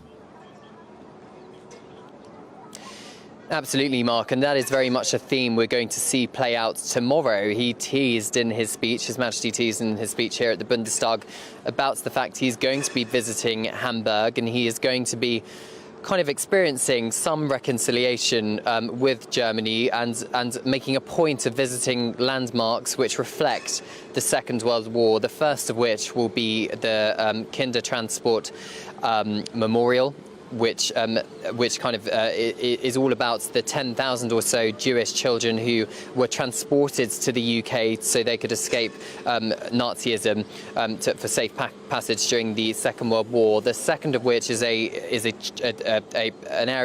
church in Hamburg which was heavily bombed during 1943 during the Allied bombing, and that is now a memorial in itself. So the King will very much be reflecting that, and perhaps will be laying a wreath tomorrow. But of course, it's all within the context of this ongoing war in Ukraine with the Russian invasion, which is why, Mark, perhaps we're seeing pictures now of the king about to view that joint military exercise. As I said, it is his first engagement as the Colonel-in-Chief of the Royal Engineers, and he's wearing his corps tie. And it is the only joint military unit the UK has with another country, and it's significant because it provides that key bridge-laying capability for NATO. And again, it's that show of strength, isn't it, in the face of Russian aggression, and the state visit, of course, strengthening ties between two European neighbours. Yeah, and we were talking about the politics with a small p, but we were just seeing our Foreign Secretary James Cleverly there, of course, and this follows the decision by Germany to give its Leopard 2 tanks, Britain providing Challenger 2 tanks to Ukraine, and the whole issue of democracy taking a stand against what's been happening there. But it's interesting, as you say, I'd spotted, yes, he's got the Royal Engineers tie on because he's visiting as Colonel-in-Chief, but obviously not in uniform.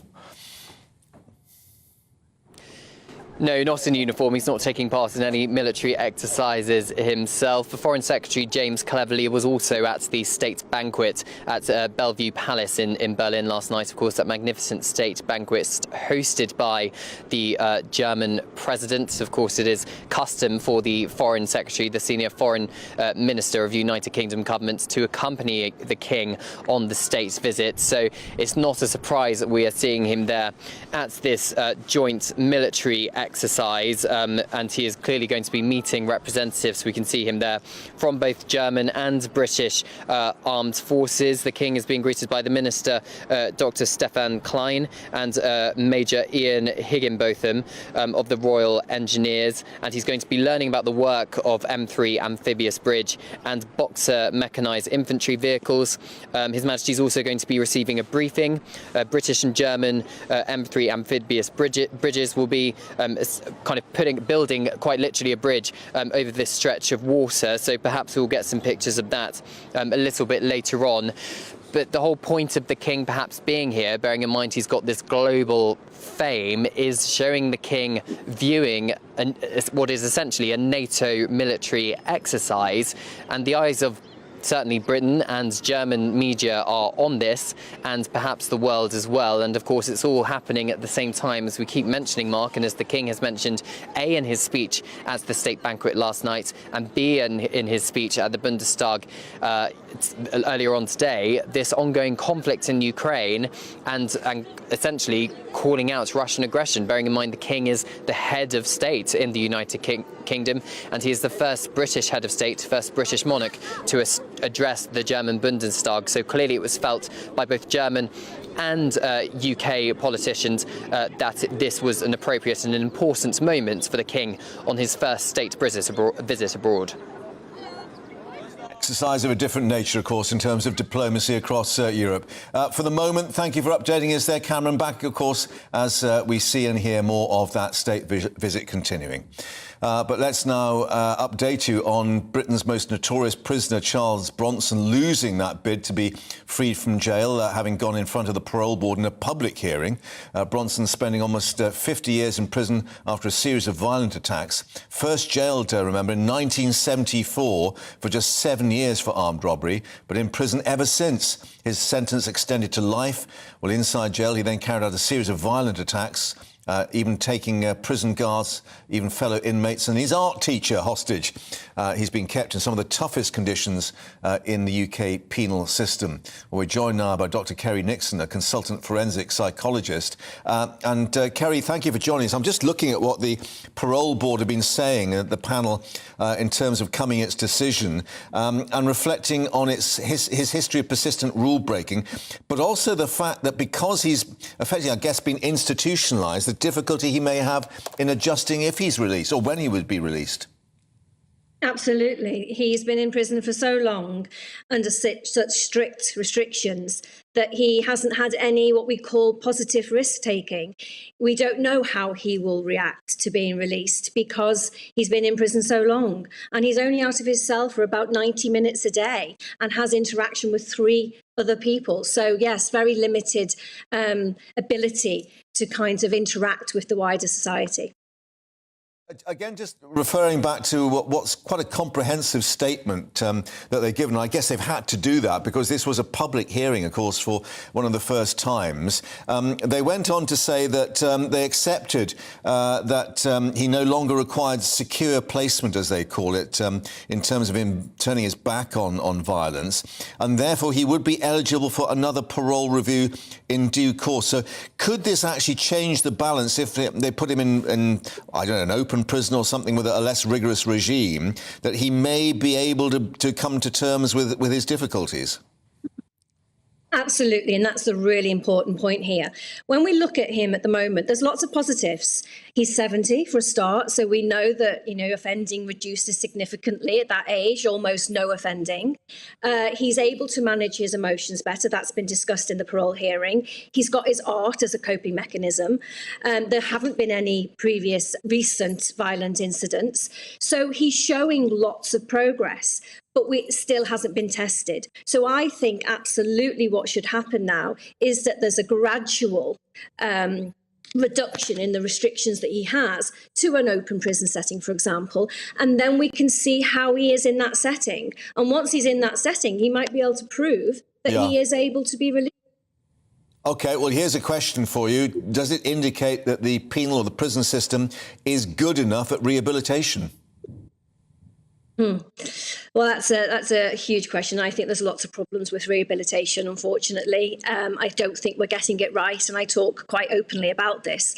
I think, you know, Bronson has been kept in very difficult circumstances for a long time, and that was never going to prepare him for a life of no criminality on the outside. OK, well, thank you for bringing us your reaction. And, of course, we'll see if there is a future parole hearing as well. But for the moment, thank you very much for bringing us your expert opinion, of course. I think we can return now to Berlin and bring you the latest pictures, because we had the King with this unit of the Royal Engineers. He is Colonel-in-Chief. That's why he's wearing the regimental tie. And I think he's about to see...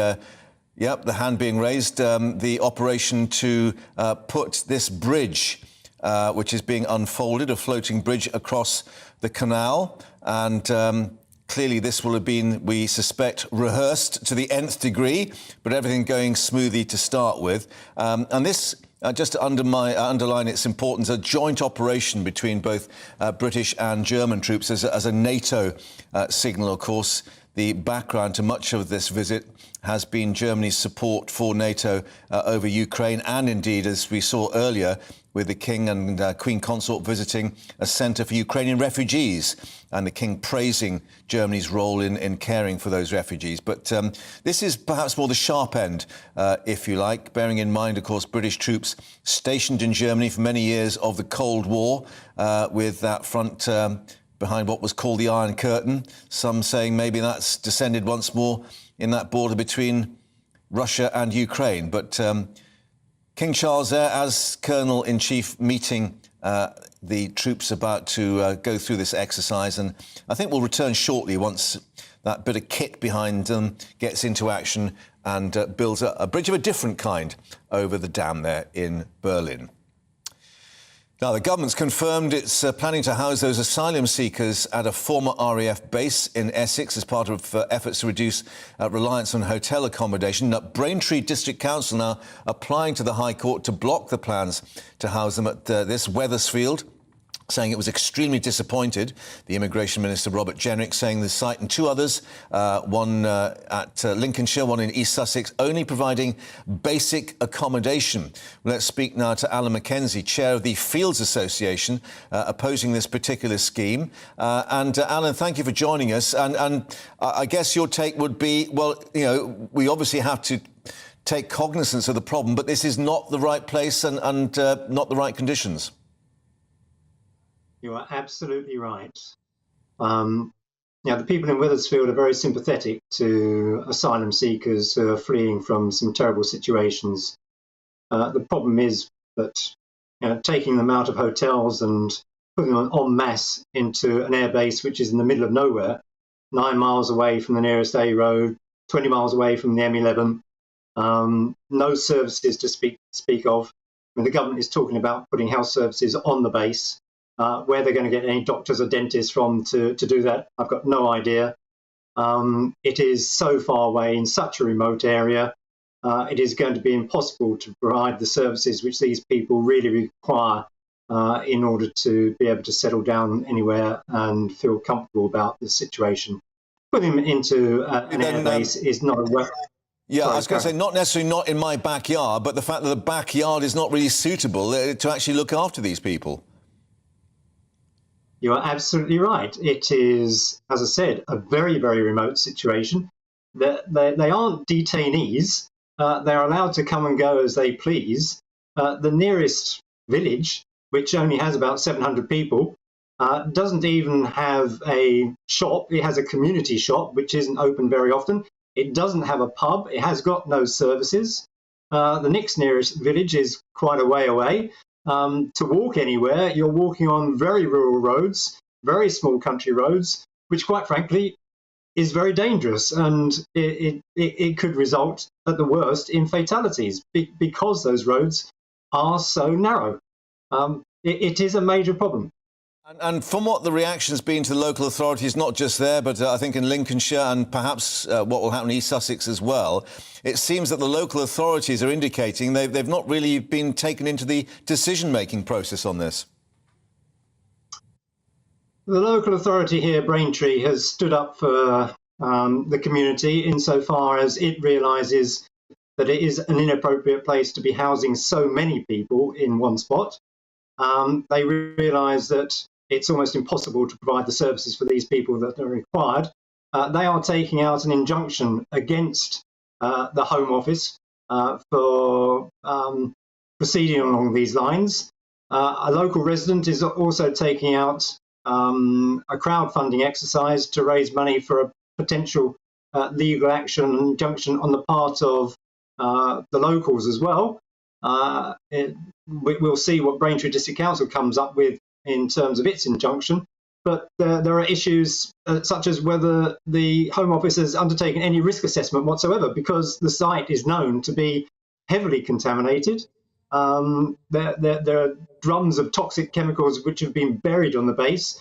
There is asbestos in so many of the buildings, it's unreal. The MOD has marked up so many of the buildings that have asbestos in. I mean, it's such an inappropriate place, it's unbelievable. I was going to say, apart from that, it's the perfect location. Alan, thank you very much indeed for joining us, Chair of the Fields Association, and updating us with your stance there, of course. Coming up, more on breaking news, because we were suggesting perhaps that Prince Harry was not going to be attending court today. He is attending that hearing at the High Court, the fourth and final day of this preliminary hearing in terms of the alleged phone hacking involving associated newspapers. So we'll be getting the very latest with our reporter Ellie Costello outside court and hearing what has been going on and what it means in terms of that judge's decision, of course, a little later. All the latest coming up from there and all the other headlines for you. Stay with us here on GB News Live.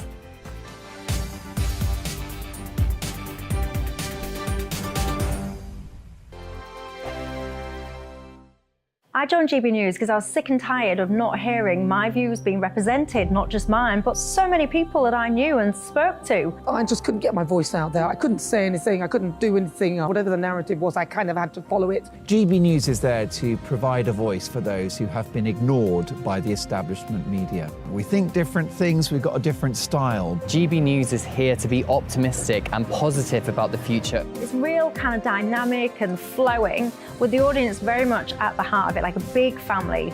Here at GB News, we talk about the things that matter to you. Hearing the voices from right across our towns and cities, especially our towns. All sides of the argument represented with a heavy dose of opinion. We're on a mission here to make a difference. And the GB News family really is here for you, and whatever time of day you can watch or listen. Britain's watching. Britain's watching. We're proud to be GB News. The People's Channel. Britain's news channel. Hello, I'm Michelle Dewberry, and you can join me every weekday 6 till 7 on Jubes and Kerr. You're an inspiration to us all. Clip that bit off. Well, you are. That's my ringtone. My political ambitions those days are gone, I can tell you. She's only teasing. Go on. He's probably going to want to lay down now. I'll give him 2 minutes to have one. Let's respectfully disagree. That's what we like on Absolutely. Dubes and Co. Come and join us. GB News, the People's Channel. Michelle Dewberry, weekday evenings at 6 o'clock. Westminster is going around in ever-decreasing circles, followed by the media. Britain is broken. How on earth did we get into this mess? But more importantly, how do we get out of it? Join me at 7 p.m, Mondays to Thursdays on Farage, here on GB News. We will have open, rational debate. We've got to work out how Britain moves forward from this. Join us here on GB News, the People's Channel. Britain is watching.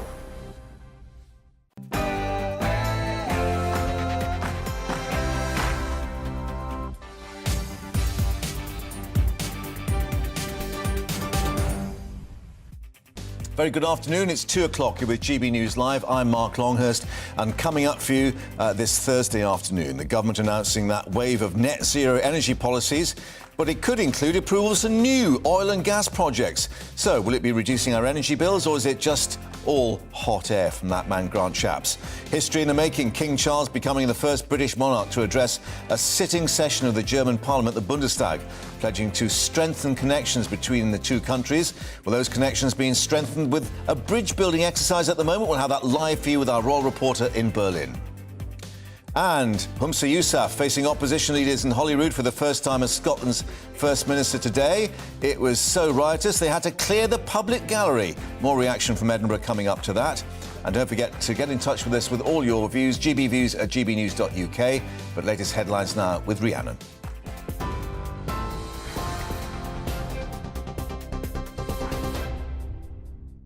Mark, thank you. Good afternoon. It's 1 minute past 2. Your top stories from the GB newsroom. As the first British monarch to address the German parliament, King Charles thanked the Bundestag for its continued support as an ally to Ukraine. He said he was deeply touched by the condolences received from the German people following his mother, the Queen's death, and reflected on the shared history between the two countries. King Charles also praised both nations' investment in renewable energy. The United Kingdom and Germany are together providing leadership to secure our shared future.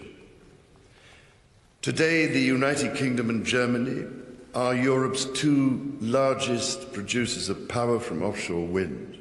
These innovations are vital in combating the existential challenge of climate change and global warming, which confronts us all. From the Bundestag, King Charles made his way to an arrival centre housing Ukrainian refugees at Berlin's former Tegel airport. The government has announced new plans to cut greenhouse gases and lower energy costs. The new net zero plan, called Powering Up Britain, will invest in renewables and nuclear in a bid to make the country less reliant on foreign energy supplies. Investment will go into carbon capture technology and offshore wind, as well as hydrogen production. The Prime Minister says the plan will provide long-term security. We've all seen the impact of the war in Ukraine on energy bills, and that's why the government's taxed the windfall profits of energy companies, use that money to help pay around half of the typical family's energy bill. But I think we all know that that's just a short-term solution. What we need is actually a long-term plan to ensure our energy security and get our bills down and make sure this never happens again. Meanwhile, Labour leader Sir Keir Starmer has announced his party will freeze council tax bills this year. He unveiled the pledge at a launch of Labour's local elections campaign in Swindon. The move will be funded by a windfall tax on the profits of oil and gas companies. Labour would freeze council tax next year using that windfall tax that hasn't been collected. Yes, you heard it right. Not a penny more on your council tax, not a penny more than the bill you paid last year. And that is a tax cut for the 99% of working people, compared with the tax cut for the richest 1% that we get under the Tories. Notorious prisoner Charles Bronson has lost a parole board bid to be freed from jail. Bronson, who changed his name to Salvador in 2014, is one of the longest-serving prisoners in the UK's history. The parole board said the panel wasn't satisfied that Mr Salvador was suitable for release. Charles Bronson was jailed when he was just 22 years old and has spent most of the last 48 years in isolation. While in custody, Bronson's son, George Bambi, told GB News they've accepted the decision. I completely and utterly respect the decision that they come to. You know, that's the world that we live in. You know, these people are experts and they're the ones ultimately that make the decisions. You know, I wanted him to be released. There'll be something that will be coming out in the media within the next 24 hours that will shine a whole new, complete outlook on the whole situation with Charles Bronson. Nurses treating Pope Francis are confident he'll be out of hospital before Palm Sunday celebrations on April the 2nd. The 86-year-old was admitted with a respiratory infection on Wednesday after he complained of breathing difficulties. He was taken to Rome's Gemelli Hospital for tests, and it's been confirmed he doesn't have COVID.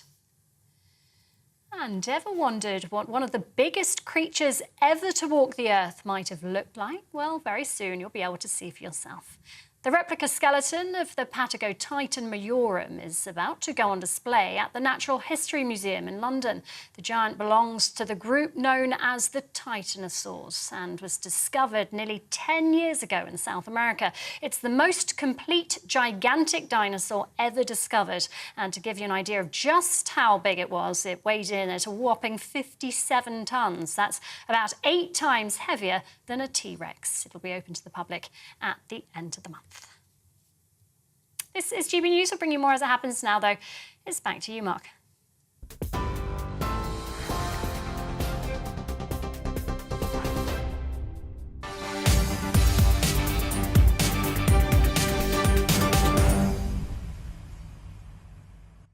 Rhiannon, thank you very much indeed. Now, the government's unveiled its new net zero plan, all 1,000 pages of it, to reduce greenhouse gases and to lower energy costs. The Energy Security Secretary, Grant Shapps, announcing a wave of what was called decarbonisation and energy policies, part of Powering Up Britain, it's called. It's aimed at boosting UK's energy independence to include investment in carbon capture technology, hydrogen production and offshore wind.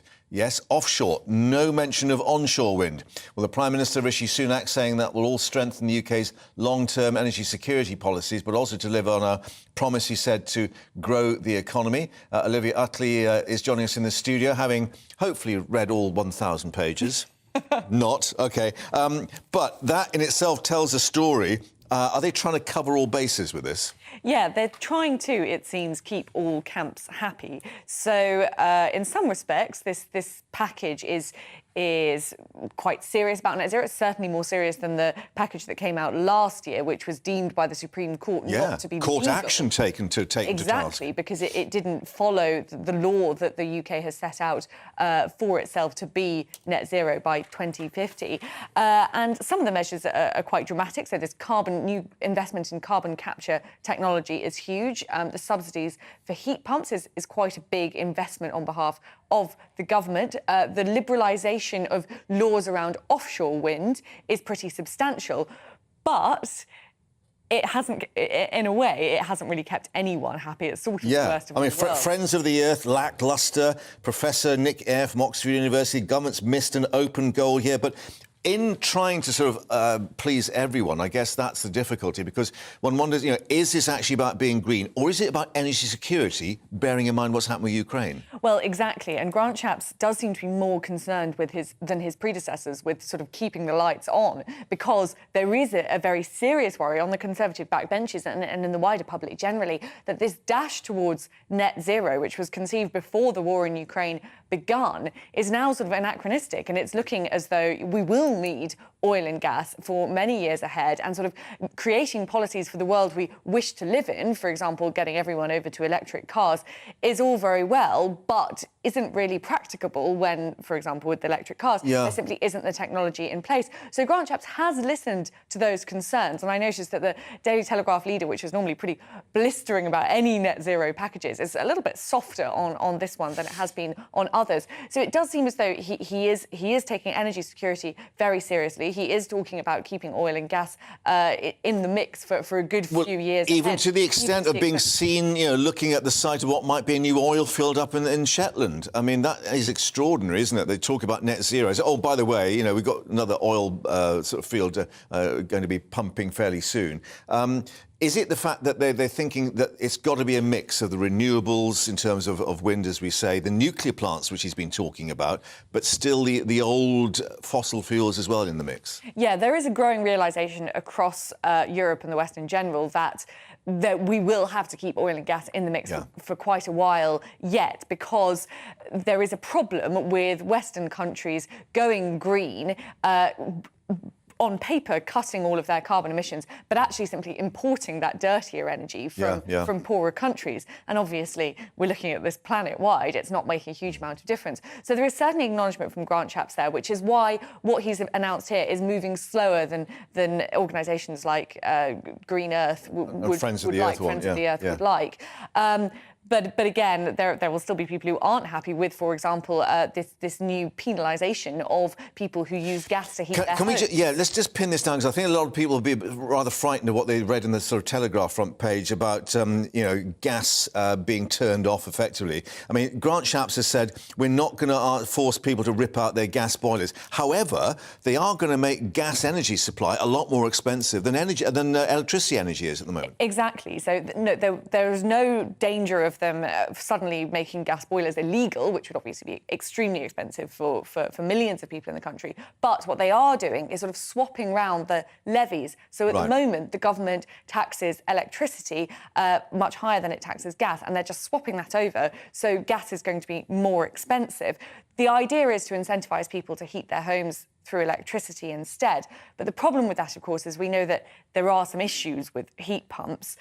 Most importantly, some engineers say they don't actually heat it very well. Yes, and they're almost impossible to retrofit into older houses. And obviously, a lot of the housing stock in the UK is Victorian and Edwardian. So this does pose a bit of a problem to people who are very reliant on gas, which is actually a huge proportion of the country. Olivia, thank you very much indeed. And, of course, we'll see what the reaction is. It doesn't seem to have pleased anybody at the moment. However, they're pressing ahead with that, of course, all 1,000 pages. Now, earlier, the new First Minister of Scotland, Humza Yousaf, had his first First Minister's questions. Some pretty spirited exchanges, particularly with the Scottish Conservative leader Douglas Ross, questioning Mr Yousaf's cabinet appointments. But then, of course, fireworks as well. They had to clear the public gallery because of protests. This is a reminder of what happened a little earlier. Key ministerial posts relating to social security and tourism were abolished, yet a new Minister for Independence was created.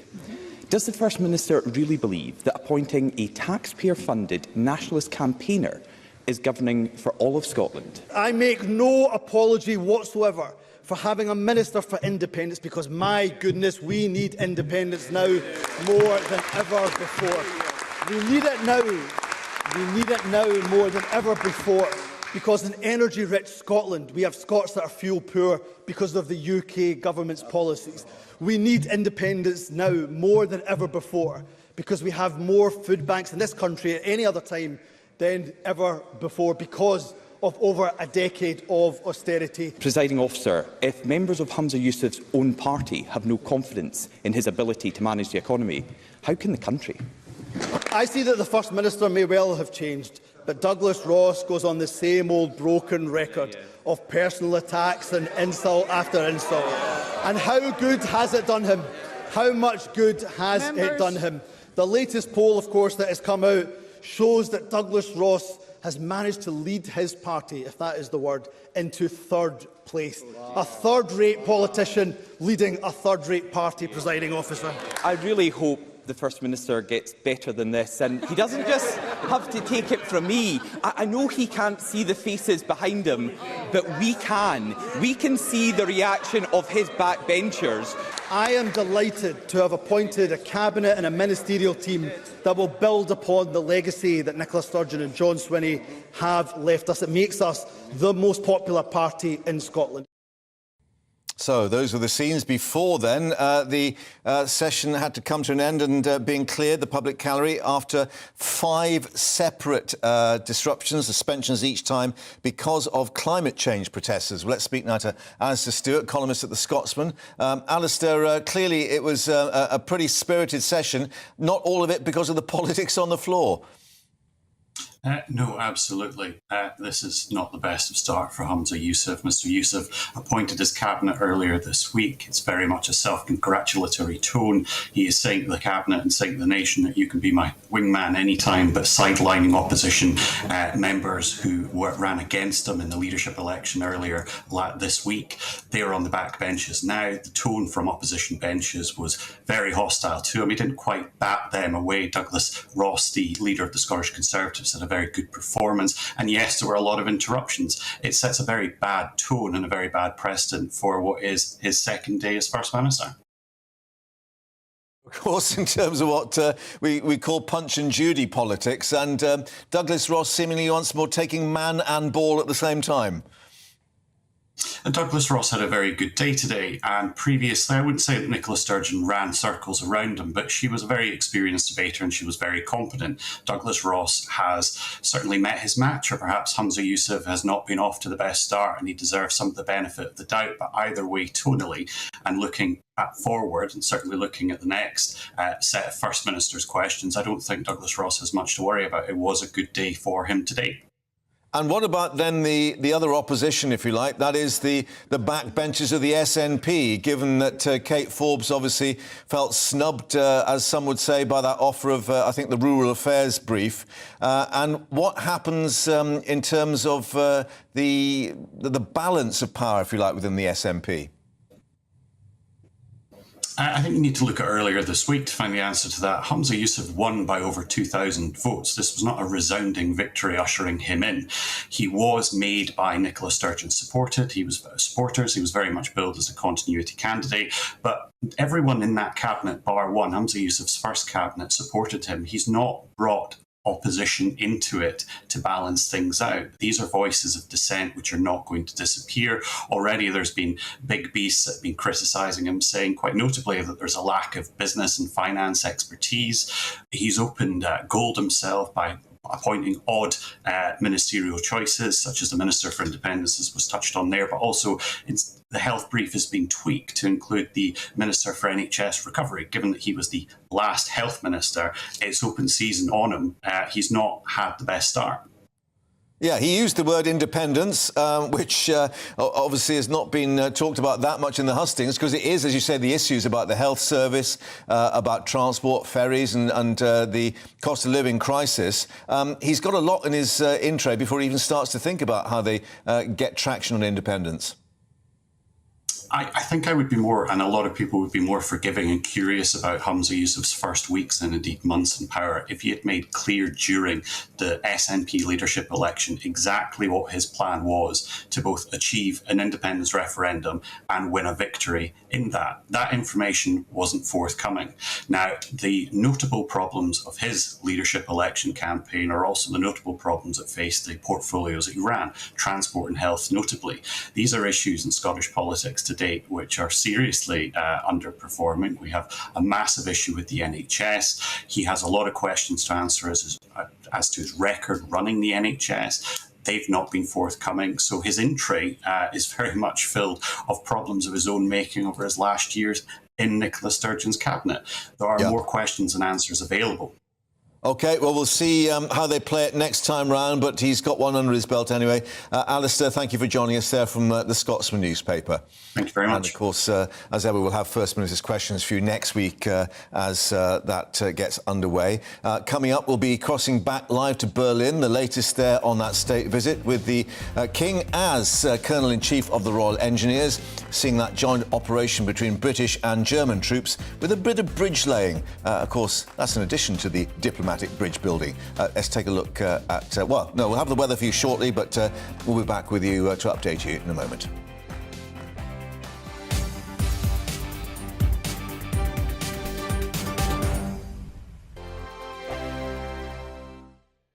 First and foremost, I am a GB News fan, and I was before I was working here. Just love the fact that we're asking the questions that a lot of establishment media won't ask. With a bit of a twist, we not only want to inform you, but we want to keep you entertained. It's worth the drive because you get in and the team's all ready and waiting, they're itching to go, and it's a proper little family. GB News is the People's Channel. It's the audience that makes the programme sing. We're giving our viewers and our listeners a voice. I see the thousands of your letters, tweets, emails, you name it, coming in. Britain is broken. How on earth did we get into this mess? But more importantly, how do we get out of it? The establishment had their chance. Now we're here to represent you. It's time for something different. It's time for GB News. I'm very patriotic. I believe in Britain. Our best days lie ahead. Britain's watching. Britain's watching. Join us here on GB News. The People's Channel. Britain's news channel. Monday to Thursday, 9 p.m. till 11 p.m. Join me, Dan Wootton. I'll bring you the sharpest takes and hottest debates. Do you not believe in prison? I don't believe in prisons. I'm completely stunned. I guarantee you there'll be no spin, no bias, no censorship. I actually was personally quite offended by it. And no reason to go to bed. So I guess they've always been quite woke. That's Dan Wootton tonight on TV, radio and online. Monday to Thursday from 9 p.m. till 11 p.m. on GB News. The People's Channel, Britain's news channel. I'm Simon Evans. Join me on GB News for Headliners at 11 p.m. What's the scoop? I'll be joined by two of the country's top comedians. That's right. As we take a look at tomorrow's newspapers tonight. We're going to get into trouble. If it's a big story, we'll be covering it. Spill some tea on him.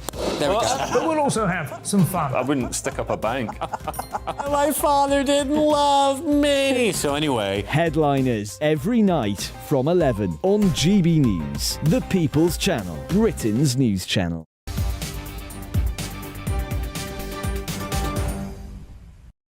And welcome back to GB News Live. Let's update you now on the second day of the King's state visit to Germany.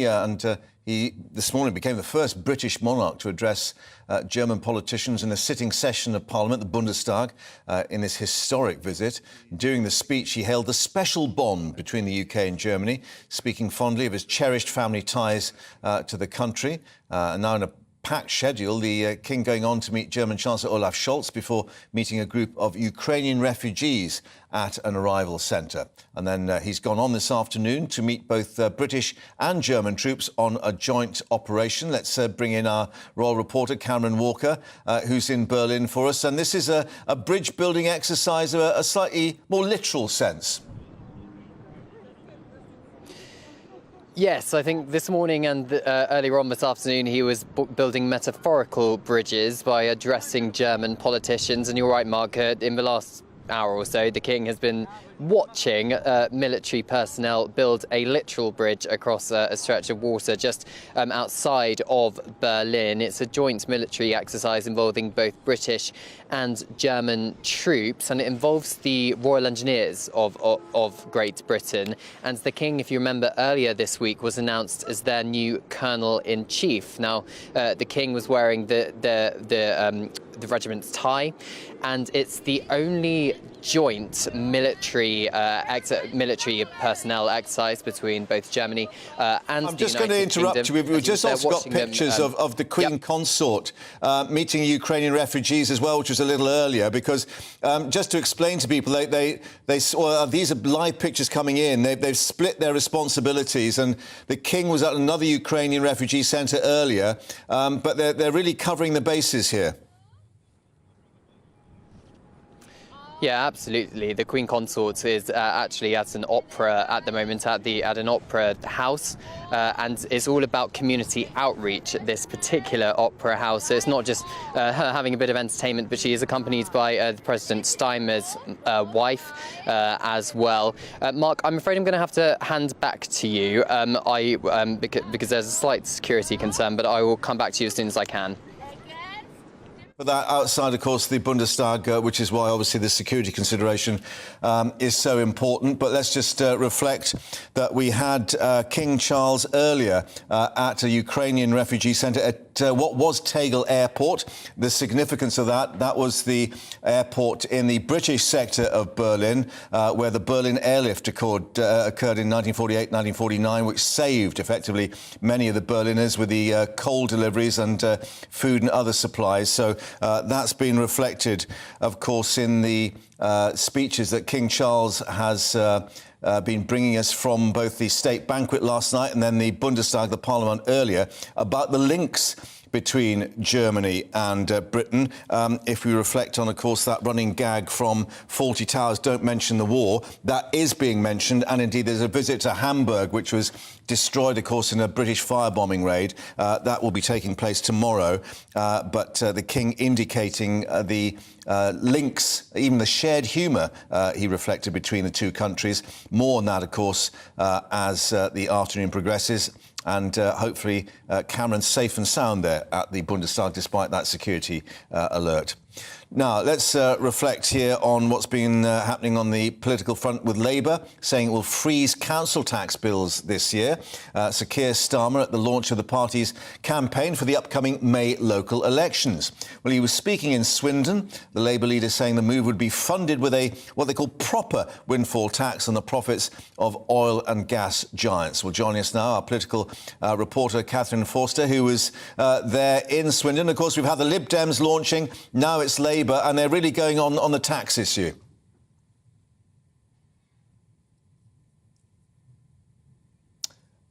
We can't hear Catherine at the moment. So let's just make sure that we've got the link to a very rainy-looking Swindon. Catherine, can you hear us? Yes, and we can hear you now. I can hear you. Can you hear me, Mark? Hooray! So, I'll start again.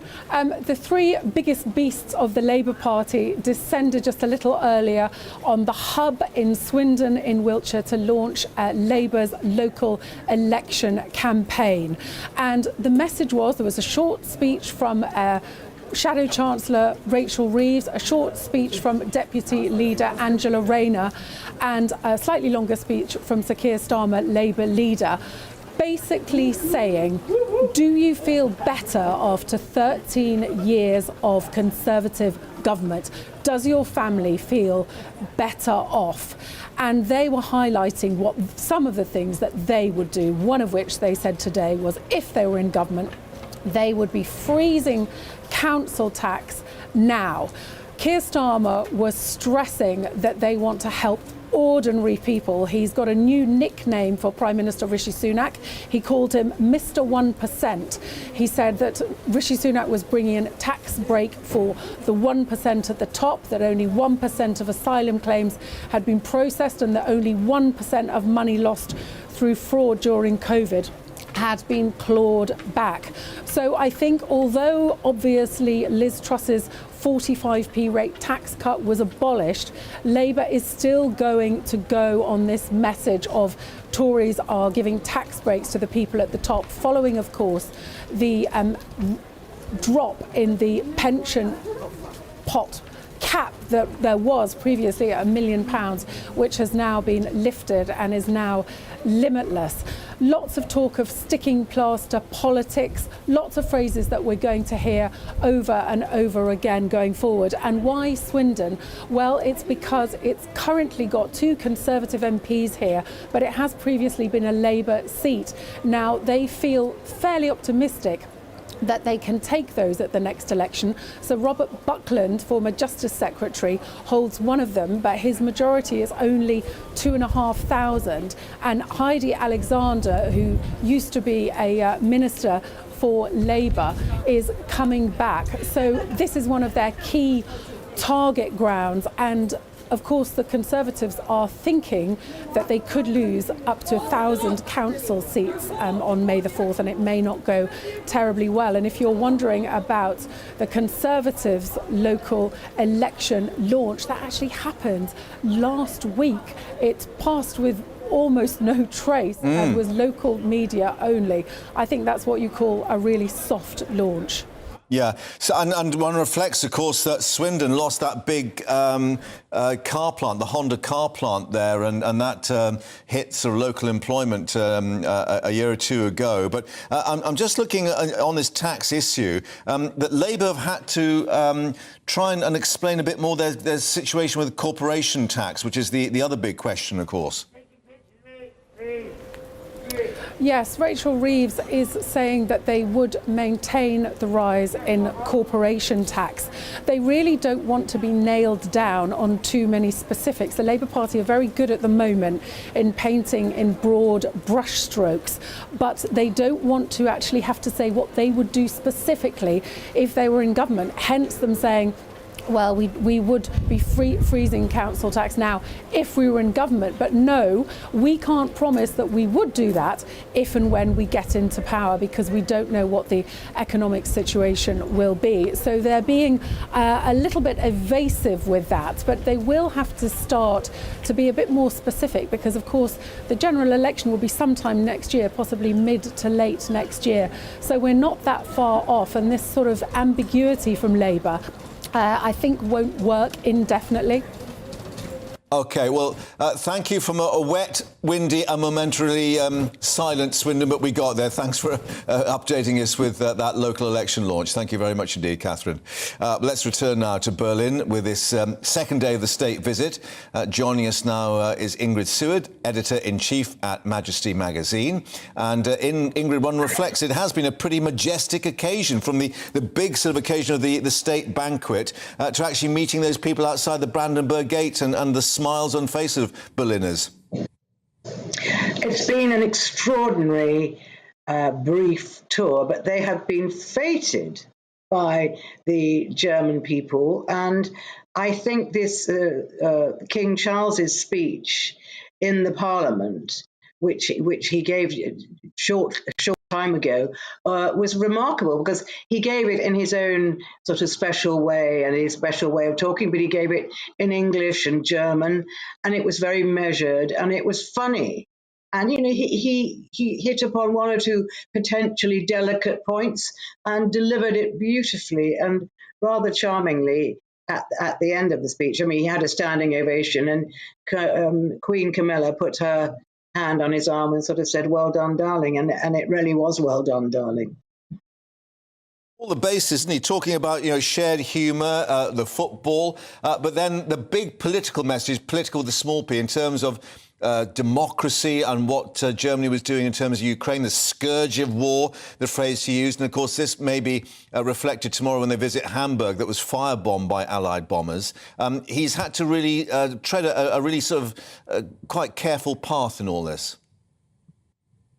He certainly has. I was very impressed by the way that he sort of walked sort of through the danger zones in this one.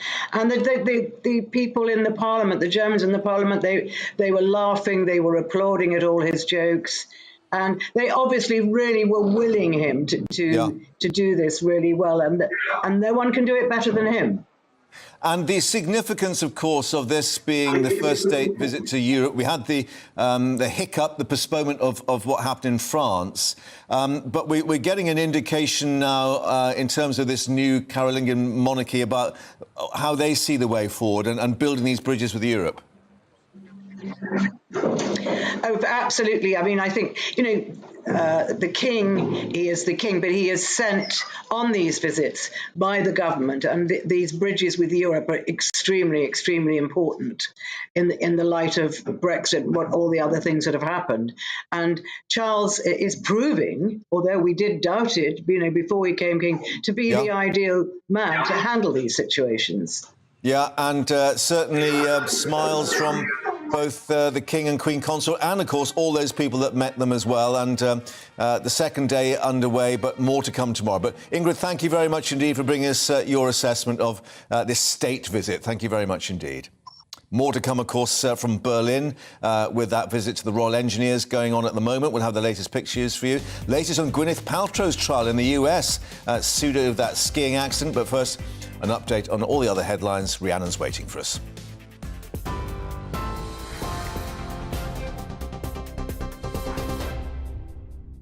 Thanks, Mark. Mark. I am indeed. It's 2:32. Your top stories from the GB newsroom.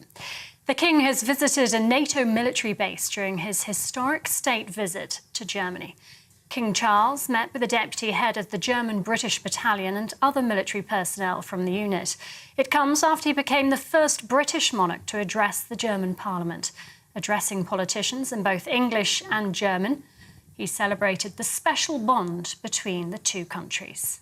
The United Kingdom and Germany are together providing leadership to secure our shared future. Today, the United Kingdom and Germany are Europe's two largest producers of power from offshore wind. These innovations are vital in combating the existential challenge of climate change and global warming, which confronts us all. An American reporter working for the Wall Street Journal has been arrested in Russia on suspicion of spying for Washington. Evan Gershkovich pleaded not guilty during his court appearance, according to state-owned media. The Journal says it's deeply concerned for the 31-year-old's safety and vehemently denies the allegations. The court ruled Gershkovich should be held in custody until the end of May. Police say the two men who were shot dead in Cambridgeshire last night were father and son. 3 people have been arrested on suspicion of conspiracy to murder. Police say the incidents in Sutton and Blantysham were linked and targeted. The force has also recovered a firearm and is now working to establish whether it was legally owned. And Pope Francis has resumed working whilst being treated in hospital with a respiratory infection. The 86-year-old was admitted on Wednesday after he complained of breathing difficulties. He was taken to Rome's Gemelli Hospital for tests, and it's been confirmed he doesn't have COVID. Nurses treating Pope Francis say that they're confident he'll be out of hospital before Palm Sunday celebrations on April the 2nd. TV, online, DAB+ radio and on TuneIn. This is GB News. It's back to Mark in just a moment.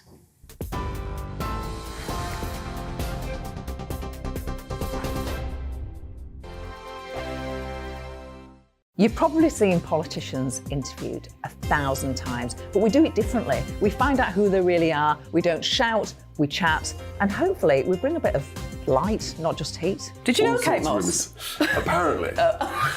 Do you have a pair of jeans or a pair of jeans? No, of course I don't. What would I do with them? My friends are like, oh my God, what's she doing now? Join me every Sunday at 6 for Gloria Meets, only on GB News, the People's Channel, Britain's news channel. I'm Jacob Rees-Mogg, the Member of Parliament for North East Somerset and a former government minister. For years, I've walked the corridors of power in both Westminster and the City of London. I campaigned in the largest democratic vote in our island story. I know this country has so much to be proud of. We need to have the arguments, the discussions on how we make it better. The wisdom of the nation is in its people. Vox Populi, Vox Dei. That's why I'm joining the People's Channel. Join me Monday to Thursday at 8 p.m. on GB News, Britain's news channel. Here on GB News Live, we'll be keeping you in the picture, finding out what's happening across the country and finding out why it matters to you. We'll have the facts fast with our team of reporters and specialist correspondents. Wherever it's happening, we'll be there from 12 noon on TV, radio and online. GB News, the People's Channel, Britain's news channel. I'm Andrew Doyle. Join me at 7 o'clock every Sunday night for Free Speech Nation, the show where I tackle the week's biggest stories in politics and current affairs with the help of my 2 comedian panellists and a variety of special guests. Free Speech Nation, Sunday nights from 7 on GB News, the People's Channel, Britain's news channel. I'm Michael Portillo. Join me on GB News on a Sunday morning for topical discussion, debate, arts and culture, and sometimes even ethical dilemmas. I don't always agree with you, Michael.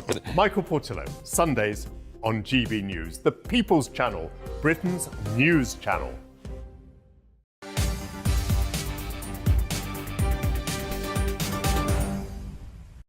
Now, let's update you on the Duke of Sussex, Prince Harry's legal action, because he has arrived at the Royal Courts of Justice in London this afternoon. Reports earlier that he would not be attending, but the final day of the preliminary hearing, that's the picture where he was shaking hands with people outside the High Court.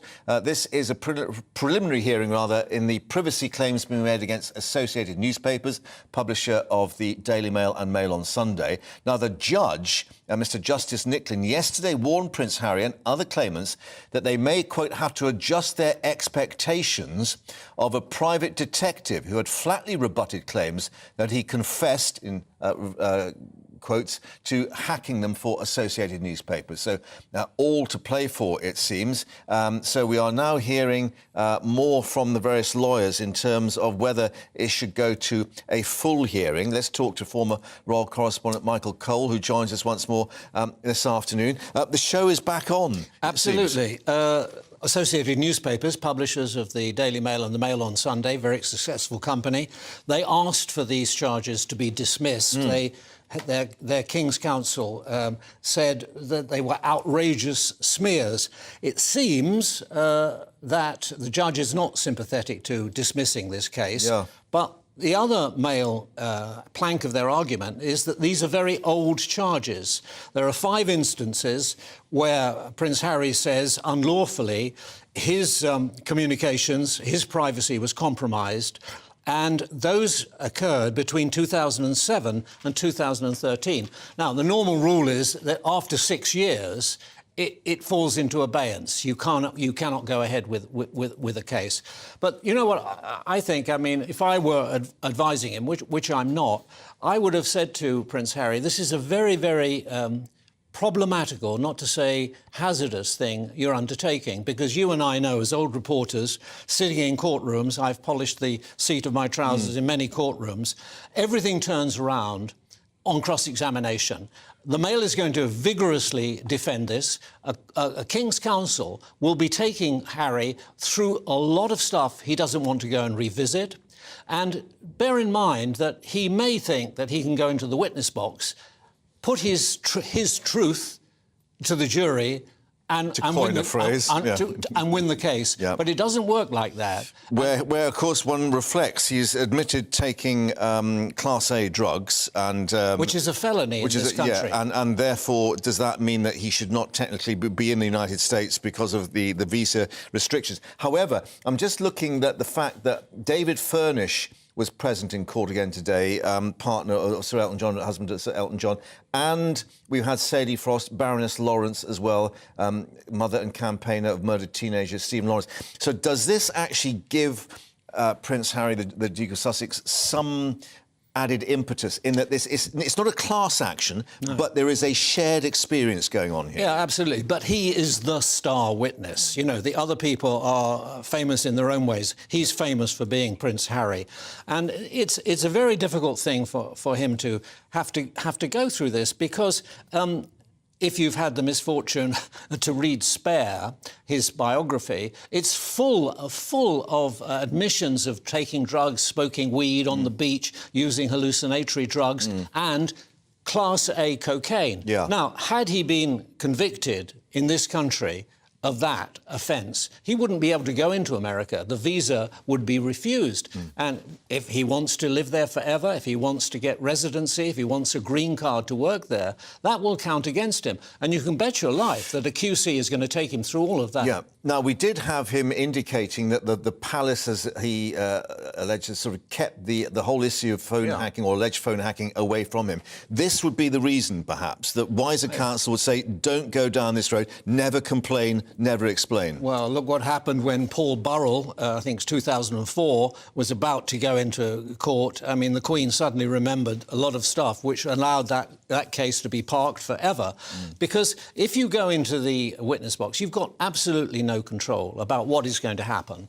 And I wouldn't like to say what will happen, but he's going to be taken through some uncomfortable stuff. And they're not going to stop there, because the Mail is absolutely adamant, we must say that it never charged anybody, it never instructed anybody, it never authorised anybody to do these things on its behalf. So we've got the two issues where the Council for Associated Newspapers, number one, it's stale in terms of the legal sense, i.e. it's too late, and secondly, they actually rebut all the allegations, particularly alleged confessions from a private investigator, Gavin Burrows, and Associated Newspapers have highlighted a contrasting witness statement from him denying being commissioned by the newspapers, which is why Mr Justice Nicklin indicated to Prince Harry and others, you may want to reflect on that. Indeed, because they were relying upon his previous statements, but now there's a sworn witness statement, an affidavit, if you will, denying all the things that he may or may not have said before. It's a very tangled mess. I mean, allegedly, the royal family said, you go into this, you open up a can of worms. I couldn't actually agree with that more. But we have seen, in terms of the personal injury and hurt that Harry has felt over the media and his mother, that he will be wanting to have some kind of retribution. I don't minimise that. From a very early age. Yeah. He was always putting his tongue out at photographers. And instinctively, he didn't like them. And of course, he has cause. He has great cause. The terrible death of his mother, chased to her death by paparazzi, who then took her photograph as she was there in the tunnel in that car before she got into the... Which is going to be replayed on this Netflix, The Crown. I mean, what's your thought on that in terms of... Well, I really don't think they need to go there, honestly. You know, leave something to the imagination, for goodness sake. Let the woman rest in peace.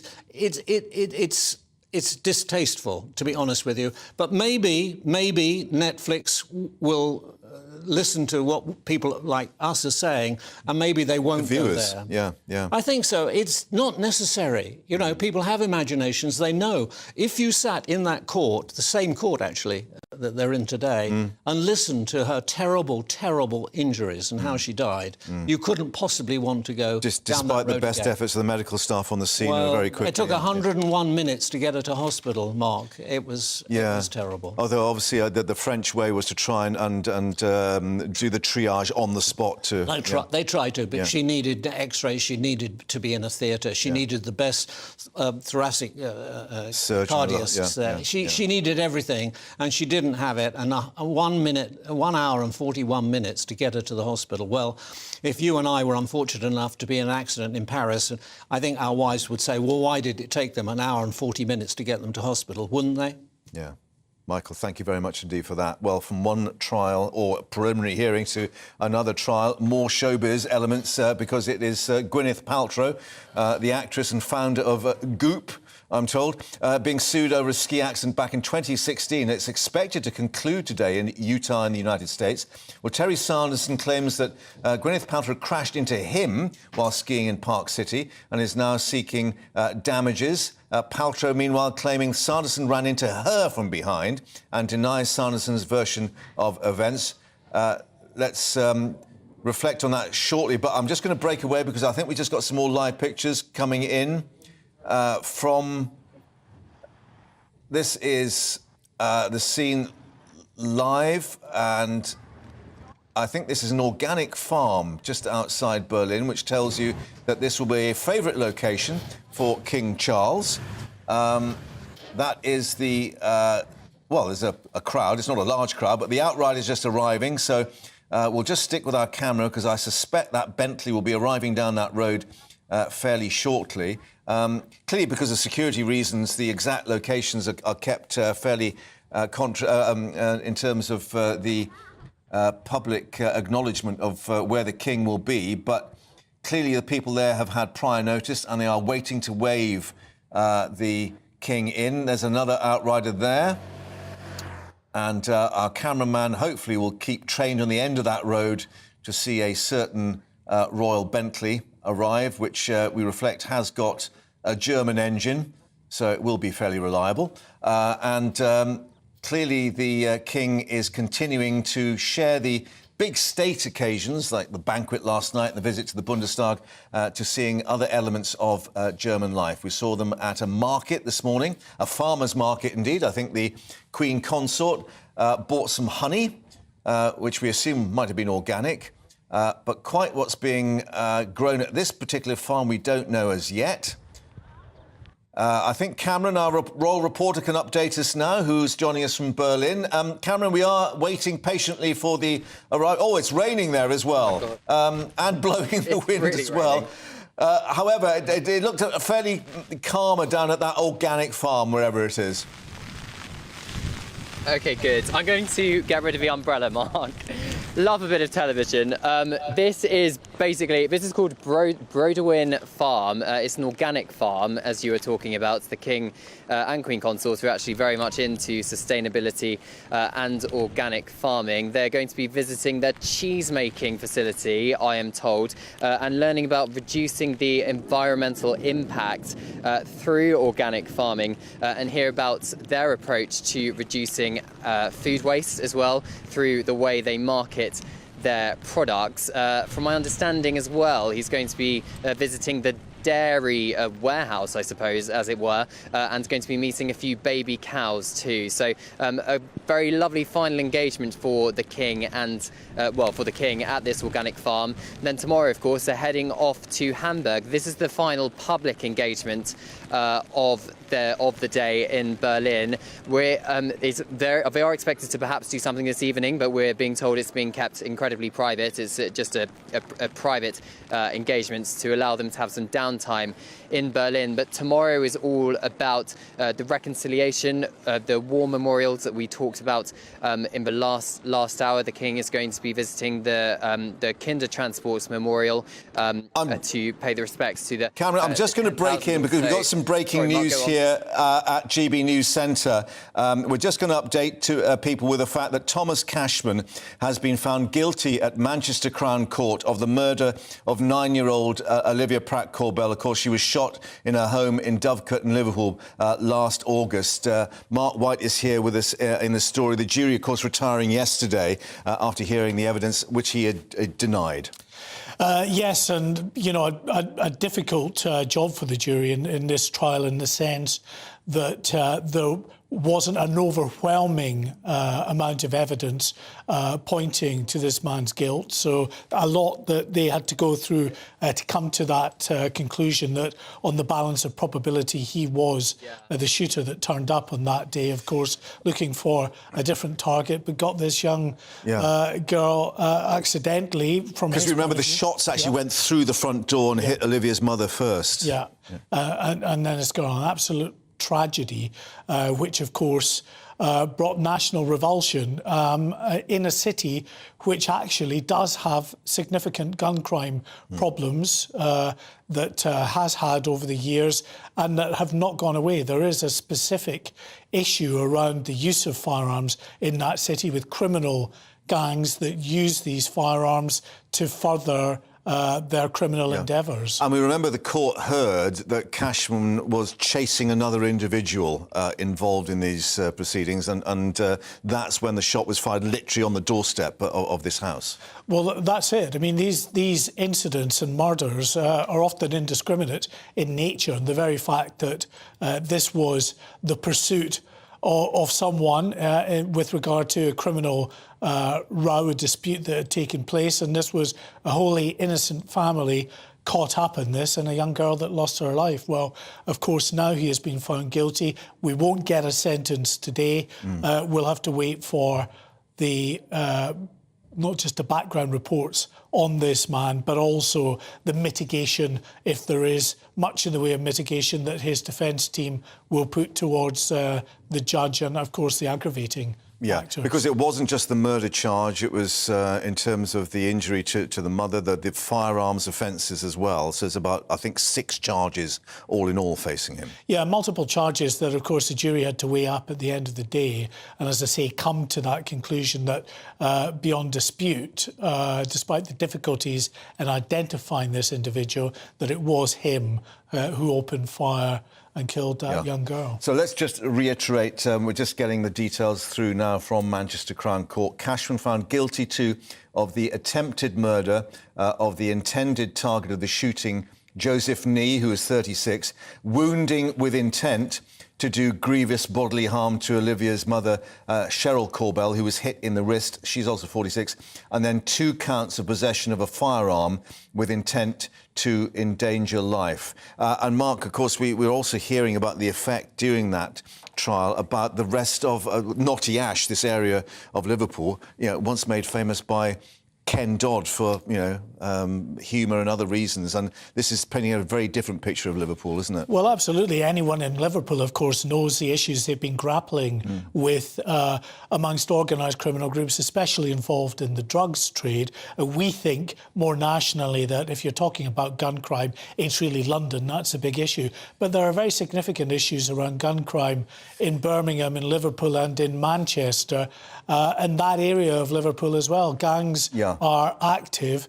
And of course, this family, in the wrong place at the wrong time. They were exactly in the right place as far as they're concerned, in what should have been their safe sanctuary. Indeed, their home. Just some more details coming through from the court reporter from Press Association.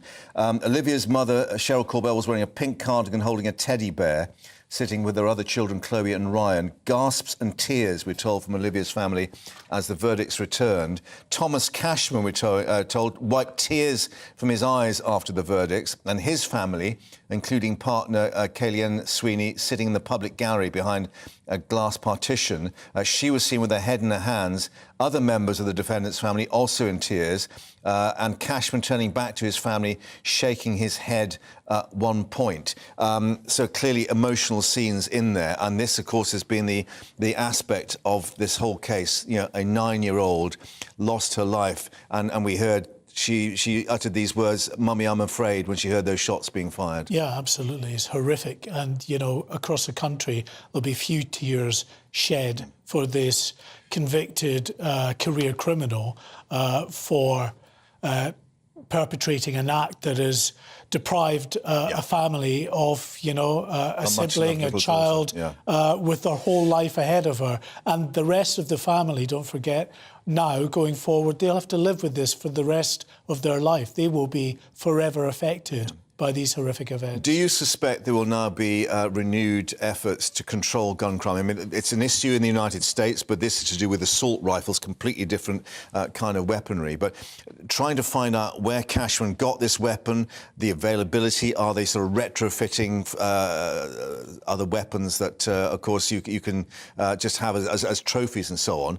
and where you get the ammunition from? That's the other aspect to it. Yeah, the ammunition is actually the hardest part. You can get these weapons, all decommissioned weapons, weapons that are bought by collectors, and they can be reactivated pretty quickly. But getting a hold of the ammunition can be a lot harder. But these weapons are out there, make no mistake, and they are used by criminals. They're often actually passed from criminal to criminal, used in one crime and then as a currency, put effectively onto the open market. They're sort of they can link one gun to often a number of crimes that have taken place if these weapons have fired. A lot of them are coming from Eastern Europe as well, from the Balkans, following the Balkan Wars. Many of the weapons that are in circulation there have been sold, smuggled into the UK. There is a big issue. The National Crime Agency and regional police forces are every day, day in, day out, arresting criminals who use firearms to further their endeavours. And very much associated with the drugs trade, that they are basically, again, weapons of currency, if you like. Yeah, drugs fuels so much of the criminality that we see up and down the country, especially the serious criminality.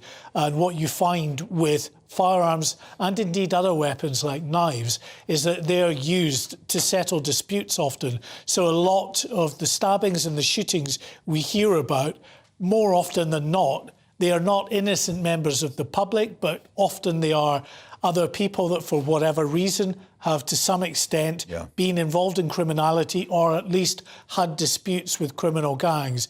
It's rare, thankfully, that anyone is shot dead who is entirely innocent, like this family. Yes. But that's exactly what's happened here. And I go back to the point, Cashman may be shedding a tear for himself in the dock, and his family clearly are off the belief. They bought into his story, assertion that he had nothing to do with this. But it's the family of this young girl in the sanctuary of their own home, who will have to live with that their home has been violated in the most appalling manner, and a young life has been snuffed out. Mark, thank you for that. So let's reiterate that breaking news from Manchester Crown Court in these past few minutes, that Thomas Cashman, who is 34, has been found guilty of the murder of 9-year-old Olivia Pratt-Corbell, shot, of course, at her home, as Mark was saying, at Dovecot in Liverpool last August. Olivia's mother, Cheryl Corbell, was in court holding a teddy bear, sitting with her other children, Chloe and Ryan. Gasps and tears were told from Olivia's family as the verdicts returned.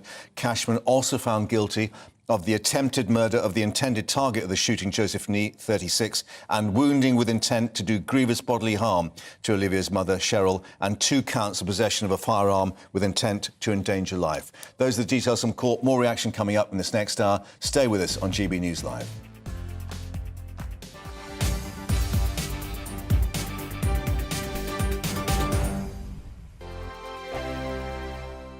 Monday to Thursday nights on GB News. At 6, it's Dubes & Co. 7 o'clock, Farage. At 8, join Jacob Rees-Mogg. And at 9, Dan Wootton Tonight, followed by Headliners. On TV, radio and online. This is GB News. It's all about family, being in people's living rooms, all the interaction and getting to know who our viewers and listeners are. When I was young, my dad used to say, Nana, stop arguing. I wanted an outlet that would enable me to give my opinion.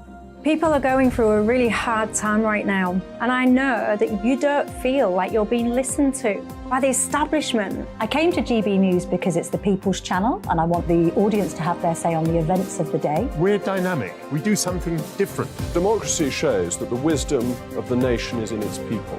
I get to travel to find out what the story is from a